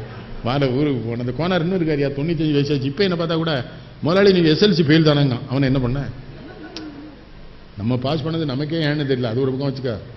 அது காரணம் ஆசிரியர்கள் யாராக இருந்தால் சொல்கிறேன், ஆசிரியர்கள்னா அன்பா இருங்கக்கூடாது. அருணாசலம்னு ஒரு வாத்தியார் கணக்கு சொல்லி கொடுக்க வந்தார், கணக்கே எடுக்க மாட்டார். இதில் என்ன தேரோட்டத்துக்கு போனியா, இருட்டுக்கிற அல்வா சாப்பிட்டியா, இட்லி நெய் எள்ளுமலை அப்படி வச்சு சாப்பிட்டியா, திருநெல்வேலியில் அதே வேலை தான் பார்ப்பானுவ, சாப்பிட ரொம்ப ரசனையாக சாப்பிடுவானுவ. பல கோட்டை வரப்பாடு அதில் தானே வித்தானுவ, தின்னே ஒழிச்சிட்டானுவ. தின்ன எல்லாம் திங்கிறது அவனோட மாதிரி மன்னனே கிடையாது. அவியல் இல்லைன்னா இவனுக்கு உயிரே போயிடும். அவியல் வைக்கலையா, எத்தனை தடவை சொல்லியிருக்கான், இரு வைப்பால அவியலே போட்டு பேசஞ்சு சாப்பிட்ருவானுவ. அப்படி ஊர் அது. திங்கல திருநெல்வேலியில் வந்து பாருங்க, அவன் எங்கே இல்லை சார், எந்த ஹோட்டல் இது கரெக்டாக கிடைக்கும் அந்த பேர் தான் எனக்கு சொல்லி தருவான். எப்போ நீ 11 மணி அரசனுக்கு போவோமாம்மா, சரி வா போவோம்னு நல்ல இடம் சொல்லுவேன். எங்கேயும் போனால் இவன்கிட்ட கேட்டுக்கணும், இவனுக்கு தான் விவரம் தெரியும். சில ஹோட்டலில் போய் உட்காந்து ஐயா சாப்பிட வச்சுட்டு வேறு ஏதாவது வேணுமான்னு கேட்பான். தூத்துக்குள்ள எங்கள் நாயக்கர் ஒருத்தர் இருக்கார் கதிர்வேல், அவர் தான் நல்லா சொல்லுவார், இதை விட மோசமாக எதாக இருந்தால் கொண்டு வாம்பார். எந்த இட்லியெல்லாம் சில நீங்கள் உங்கள்கிட்ட சொல்லணும்னு நினச்சேன், சில ஹோட்டல் இட்லி நீங்கள் தடை பண்ணுங்க, ஏதாவது சண்டை வந்து அதை கொண்டு எரிஞ்சானோன்னா மர்டர் கேஸ் ஆயிரும். அவ்வளோ மோசமான பயிரோட அந்த ஹோட்டலை பூரா நம்ம தடுக்கணும். என்ன அதை இட்லியை கொண்டு எரிஞ்ச கொண்டு போடுதான விட அவ்வளோ ஸ்ட்ராங் இட்லி. என்னது இன்னொன்று கேட்குறேன் அவங்ககிட்ட, சட்டி சுட்டதடான்னு, சட்டி சுட்டதடா, நெஞ்சை தொட்டதடா, எறும்பு தோலை உரித்து பார்க்க யானை வந்ததடா. என் இதயத்தோலை உரித்து பார்க்க ஞானம் வந்ததடா. பிறக்கும் முன்னே இருந்த அமைதி வந்து விட்டதடா, இறக்கும் பின்னே வரும். பிறக்கிறோம்னால ஒரு அமைதி இருக்குல்ல, அதனால தானே குழந்தையும் தெய்வமும் குணத்தால் ஒன்றுன்னாரு. குற்றங்களை மறந்துவிட மனத்தால் ஒன்று. பிறந்து வந்த போது நெஞ்சம் திறந்திருந்தது, திறந்திருந்த நெஞ்சில் தெய்வம் குடி புகுந்தது. வளர்ந்து வந்த போது வஞ்சம் நெஞ்சில் வந்தது. அப்புறம் கடவுள் பேர் வரல, குழந்தைகிட்ட அந்த தெய்வம் இருக்குன்னு அது அவர் தான் எழுத முடியும். எது எறும்பு தோலை உரித்து பார்க்க யானை வந்ததடா, என் இதயத்தோலை உரித்து பார்க்க ஞானம் வந்ததடா. எத்தனை செய்திகளை சொல்லிட்டு வருவார் இல்லையா? பாதி மனதில் தெய்வம் இருந்து பார்த்து கொண்டதடா, மீதி மனதில் மிருகம் இருந்து ஆட்டி வைத்ததடா, ஆட்டி வைத்த மிருகம் என்று அடங்கி விட்டதடா, அமைதி தெய்வம் முழு மனதில் கோவில் கொண்டதடா. நமக்கு எல்லாருக்குமே மிருகம் இருக்கு ஒரு பக்கம். அந்த டாக்டர் ஜெக்கில் அண்ட் ஹைட் அந்த காலத்து ஒரு இங்கிலீஷ் படம் வந்தது. பகல்ல போனா மனுஷனா இருப்பான், இரவு போனா மிருகமா மாறிடுவாங்க, பல பேரை கொலை பண்ணுவான். அது வந்து படத்துக்கு காட்டலாமே, நம்ம மனசுக்கு சொன்னோம். இப்ப எனக்கு கெட்ட புத்திலாம் வராதா? வரும். நான் கடவுள்கிட்ட சொல்லிடுவேன், இது எனக்கு வரக்கூடாது. நீங்களே தடுக்கணும். அதை கெட்ட புத்தியெல்லாம் நம்ம சுத்தமா தடுத்துணும், வாங்கிக்கிற கூடாது. எறும்பு தோலை உரித்து பாருங்க என்ன அர்த்தம்? நம்ம இதயத்தை மட்டும் நம்ம சரியா வச்சுக்கிட்டு சிந்திச்சோன்னு வைங்களேன், நமக்கு துன்பமே வரும்போது கூட ஏதோ சொல்லிட்டு வந்தலாம், நல்லா ஏதோ ஒரு சங்கடம் எனக்கு வந்தது, நல்லையாக்கு வருத்தம், என்னையா நல்லா விட்டுட்டேன் தம்பி, மறந்துடணும். துரோகம் பண்ணத்தான் செய்யறான் மனிதர்கள். நம்ம நினைச்சிட்டே இருந்தா நம்ம தானே வீணா போறோம். அதானே சொல்லாரு, எறும்பு தோலை உரித்து பார்க்க யானை இதயத்தோலை உரித்து பார்க்க. நமக்கு நிறைய பேர் பழகினா எவனா தப்பு பண்ணிடுறான், அவனே நம்ம ஏன் நினைச்சிட்டு இருக்கோம்? நம்ம நல்லது செஞ்சிட்டோம். அவன் நல்லதை செஞ்சிருக்கோன்னு அவன் நினைக்கணும், நம்ம எதிர்பார்க்கணும்ல, அது தப்பு. ஒருத்தனுக்கு நம்ம நல்லது செய்யறோம்னா கடவுள் நம்ம அதை அவனுக்கு செய்ய வைக்கிறார். அப்ப அந்த நன்றி கடவுளுக்கு போனமே ஒழிய எனக்கு அவன் நன்றியாளன்னு சொல்லாதீங்க, இல்லைன்னா செய்யாது. திருநெல்வேலி எவன்ட்டியான ஒரு 500 ரூபாய் கேட்டு வாங்கிட்டேன்னு வைங்களேன், 2000 பேருக்கு ஃபோன் பண்ணி சொல்லிடுவோம், அண்ணாச்சியாண்ட ஒரு 500 ரூபா வாங்கினேன், விளங்காத அவன்கிட்ட போய் கேட்கலாமா? எது ஒரு 500 ரூபாய் எத்தனை பேட்ட சொல்லலாம், விளம்பரம் பண்ணதான் பண்றானா இல்லையா? பண்ணா இங்க உங்கள்கிட்ட சொல்றேன், சாப்பாடு போட்டா நல்ல வயிறார போடுங்க. முதல்ல வீட்டுக்காரிட்ட கேட்டுக்கிடுங்க. என்ன ஔவையார் காலத்தில் இப்படிதான், ஔவையார் ஒரு இடத்துக்கு அவன் கூட்டு போயிட்டான் பொண்டாட்டியை நம்பி, அவனை வீட்டுக்குள்ள வச்சு முறத்தாலே அடி கொண்டிருக்கா. எவ்வளோ ஒரு கிளவியை கூட்டு வந்து சோறு போடுங்க அயோக்கிய பேர்னு அடி நச்சுட்டா. ஔவையார் ஜன்னல் வழியே பார்த்துட்டா, இருந்து முகந்திருத்தி ஈரோடு பெண் வாங்கி விருந்து வந்ததென்று விளம்ப வருந்துமிகள் ஆடினாள் ஓடினாள் ஆடி பழமுறத்தால் சாடினாள். உன்னை இந்த அடி அடிச்சிருக்கால, என்ன வந்து சாப்பிட கூப்பிடுதல் இருக்கா ஔவையார். சண்டாளி சுருப்பனகை தாடகை போல் வடிவு கொண்டாளை பெண்டென்று கொண்டாயே தொண்டர்தம் செருப்படிக்கு செல்லா உன் செல்வம் என்ன செல்வம் நெருப்பினிலே.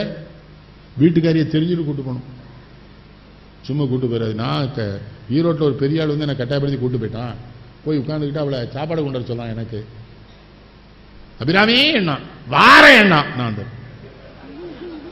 பதறிட்டேன். எக்கு தப்பா கவுண்டம் கூட வந்துட்டோமே, அவனுக்கே இவ்வளவு சத்தம் போடுறதால நமக்கு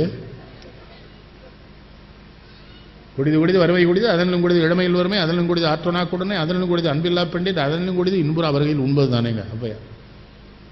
இந்த ஒரு செய்தி நான் சொல்லித்தான் தெரியணும் உங்ககிட்ட. ஔவையாரே வருத்தப்பட்டிருக்கா, வறுமை தாண்டா கூடியது, அதை விட வறுமை இளமையில் வறுமைங்க. சின்ன பிள்ளைகளுக்கு வறுமை. நான் கார்லேயே தானே பயணம் பண்றேன். 5 வயசு பிள்ளைகள் டிராயரை சொருகிட்டு நடந்து வருவான், வேலைக்கு போறான்யா 5 வயசுல. வேலை பார்க்கறதுனா என்னன்னு அந்த பிள்ளைக்கு தெரியாது, சாப்பிட்டுருக்க மாட்டான். நான் கார்லேருந்து பண்ணுங்கன்னெல்லாம் எடுத்து கொடுப்பேன் அவங்க திங்கிறதுக்கு.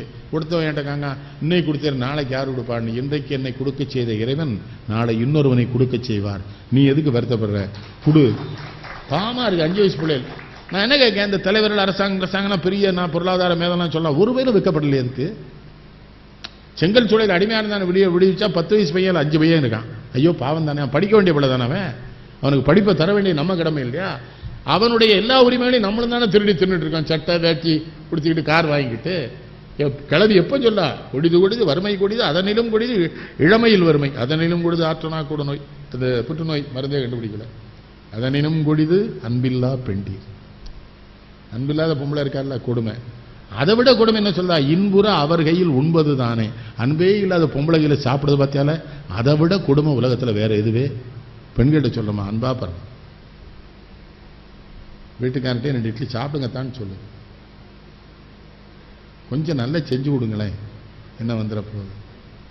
மாவே கடையில் வாங்குதாள நாடு விலை. நான் அப்பெல்லாம் ஒரு வீட்டுக்கும் போறதில்லை, டக்குனு போய் எங்கேயா கடையில் மாவு வாங்கிட்டு வந்து தோசை கரைச்சாருன்னா அதுக்கு மிஷின் தானே வச்சிருக்க, என்ன அதவன் எதுக்காவது கைட்டு அரைக்கெல்லாம் விட்டாச்சு.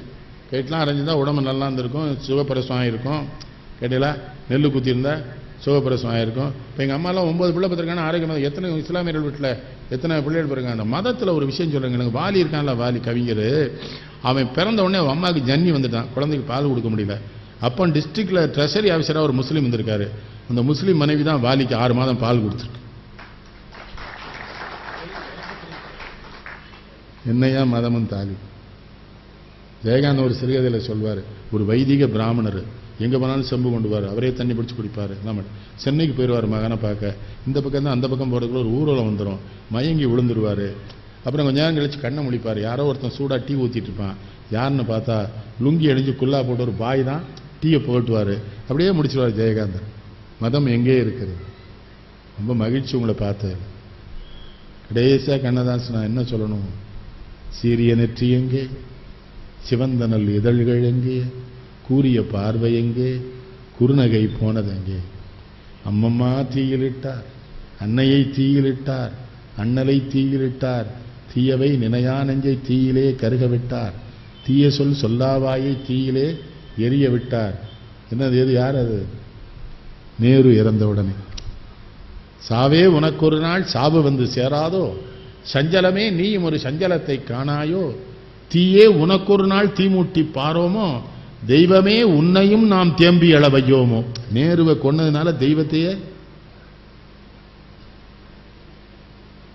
பாரதத்தை எவ்வளவு சுருக்கிடுவாயா? உள்ளத்தில் நல்ல உள்ளம் உறங்காது என்பது வல்லவன் வகுத்ததடா கர்மா, வருவதை எதிர்கொள்ளடா.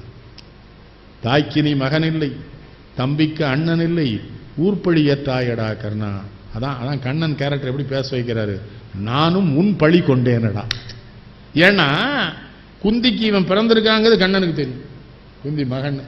அத்தனை சபையில் அவங்க அம்மா யார் யாருன்னு கர்ணன் அவமானப்படும்போது கண்ணன் பார்த்துட்டு இருக்காரு இல்லையா? இவன் அர்ஜுனனை கொல்லக்கூடாதுங்கிறதுக்காக இந்திரனை விட்டு அவன்கிட்ட இருக்க கவச குண்டலத்தை வாங்கிட்டு வான்னு சொன்னது கண்ணன். அப்ப கர்ணனோட அப்பா சூரியன் சொல்றான், அது கண்ணன் நினைச்சிருக்காரு, அவன் வந்திருக்கவன் இந்திரன் அவனுக்கு கொடுக்காதுன்னு, நான் கொடுப்பேன், அவன் கொடுத்துட்றான். அப்ப அங்கேயும் யாரு? கண்ணன் தான் இவனை தனித்து விடுகிறார். அதை விட கொடுமை பாருங்க, பாண்டவர்களோட யுத்தம் நாய் போச்சு, இவன் எதிரில் நிற்கா, இவனுக்கு பாண்டவர்கள் தான் தம்பின்னு தெரியாது. கண்ணன் என்ன பண்றாரு? சூதுபுரன்னு போய் இவனை கூப்பிட்டு உன் கூட பிறந்தவங்க தான் பாண்டவர்கள் சொல்லிடுறாரு. மனசுக்கு ஒரு மனித மனது எவ்வளவு சங்கடப்படும். எதிரில் தம்பி புறா நிற்கான், யுத்தம் செய்யும் போது அந்த போர்ல தளர்ச்சி வந்துடும்ல கர்ணனுக்கு.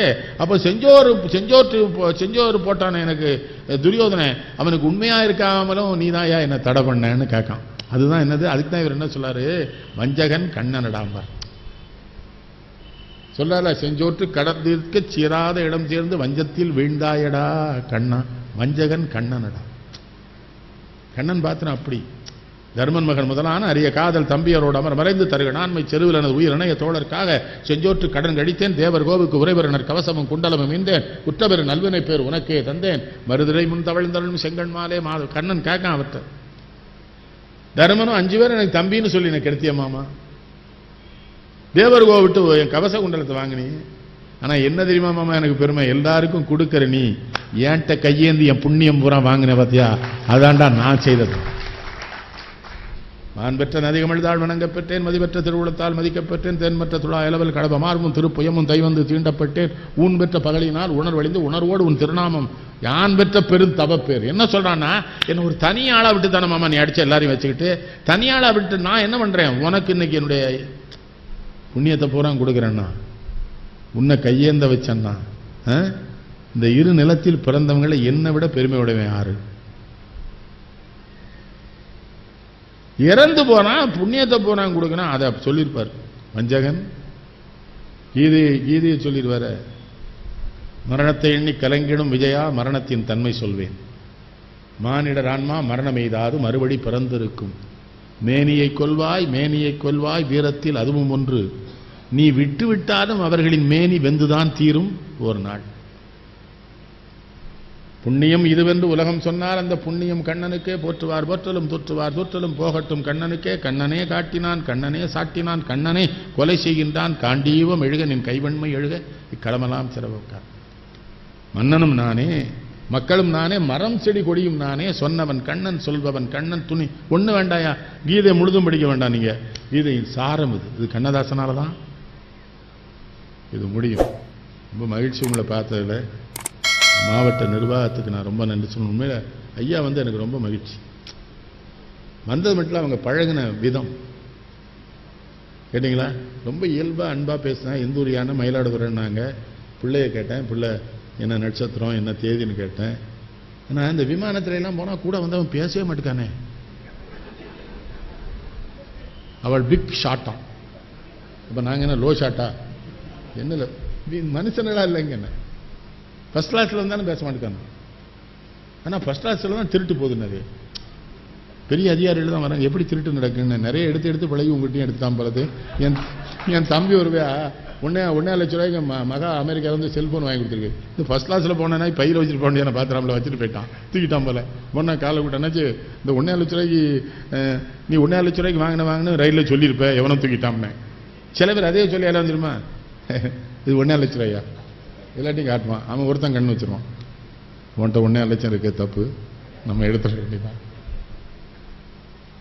மகிழ்ச்சியா இருங்கயா. நான் என்ன சொல்ல தெரியுமா, கண்ணதாசன் ஒன்றும் கிடையாது, மனிதநேயமிக்கவன், மதங்களில் ஒருமை கண்டவன். எனக்கு எல்லா மதமும் பிடிக்கும். நம்ம தமிழன்ட்ட எனக்கு என்ன பிடிக்கும் தெரியுமா, வேளாங்கண்ணி கோயிலுக்கும் போவான், நாகூர் தர்காவுக்கும் போவான், வைத்தீஸ்வரன் கோயிலுக்கும் போவான். இதோட முடிக்கிறேன். கன்னியாகுமரியிலேருந்து ஒரு டிரைவர் கிளம்புறான், பம்பாய்க்கு போகிறான் போல. பெரிய ஓடப்பட்டி பிள்ளையார் கோயிலில் கும்பிட்டான். கொஞ்சம் தள்ளி போய் இந்த ஒரு கன்னி மரியாள் கோயிலில் உண்டியில் போட்டான். இன்னும் தள்ளி போனால் ஒரு பள்ளிவாசலையும் ரூபாய்ப்பட்டான்.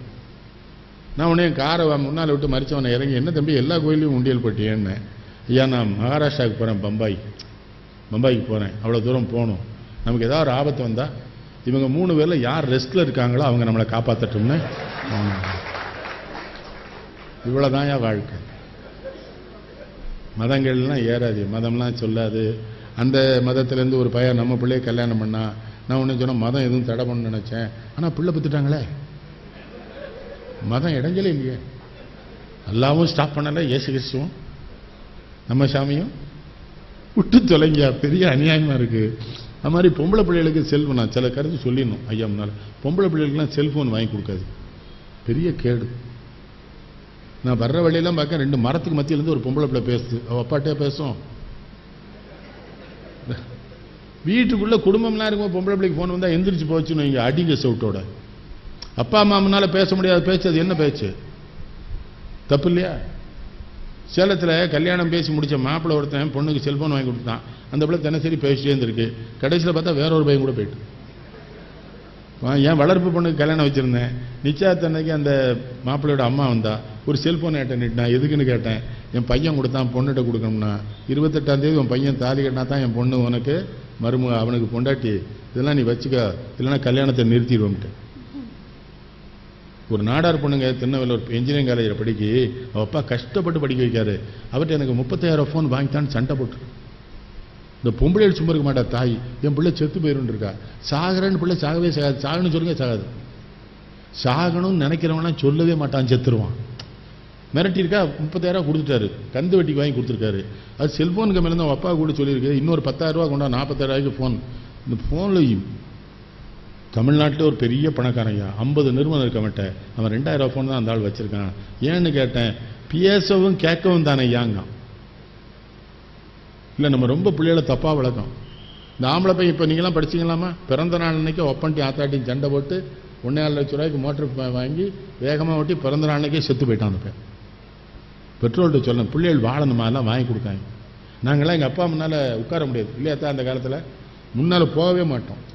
தந்தைன்னா தாய்னா ஆசிரியரெல்லாம் தெய்வம், மாதா பிதா குரு தெய்வம் தானே சொல்லி கொடுத்தாங்க. அப்படி தானே ஆசிரியர்கிட்ட இருந்தோம். எல்லாரும் நல்லா இருங்க, அடுத்தவனை பார்த்தா நல்லா இருன்னு சொல்லுங்க. கேட்டிங்களா?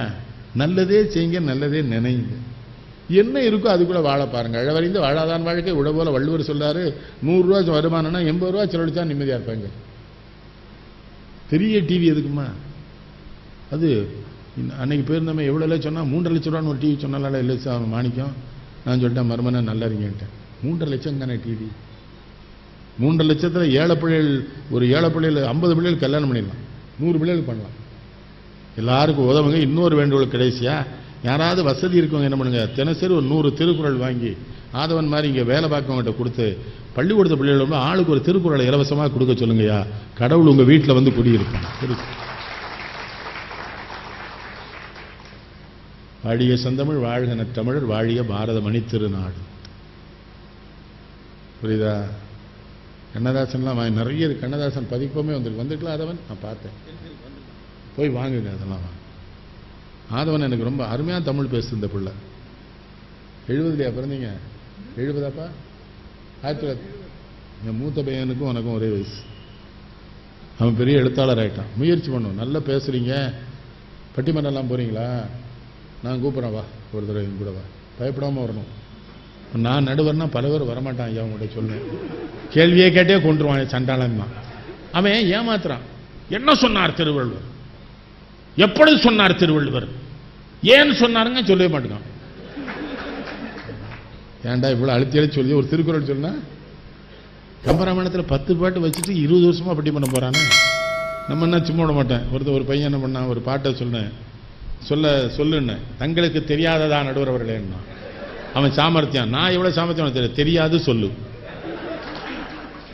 இது நான் கூப்பிடுறேன், எனக்கு ஃபோன் நம்பர்லாம் கொடுமே. என்னம்மா என்ன அழகா தமிழ் பேசுறான், பாராட்டணுமே அவர் தான், நல்லா இருந்தாங்க. அது மாதிரி இந்த காமன்வெல்த் கேம்ஸ் நடந்து பார்த்தீங்களா? எனக்கு காமன்வெல்த்தில் உடன்பாடு கிடையாது. நான் அமைப்பே தப்பு. என்னத்தா, வெள்ளைக்காரன்ட்ட அடிமையாக இருந்தவன் பூரா ஒரு அமைப்பு, திரும்ப திரும்ப ராணி அதுக்கு வரா. ஆனாலும் கூட அதில் எனக்கு என்ன மகிழ்ச்சின்னா, இந்த மல்யுத்தத்தில் பத்மகுமார்னு ஒரு பிள்ளை வந்தது, 16 வயசோ 17, ஒரு செகண்ட்ல எதிரியை தூக்கி போட்டு. அதில் வெற்றி பெற்றவங்களுக்கு பூரா தமிழக முதல்வர் 50 லட்ச ரூபா கொடுத்துருக்காங்க. பார்த்தீங்களா? மனசு வேணும் அதுக்கெல்லாம். உடனே அனௌன்ஸ் பண்ணது இவங்க. அப்புறம் தான் ஹரியானாலேருந்து ஒரு ஓடினோம் அனுபவிச்சாங்க. பார்த்தீங்களா?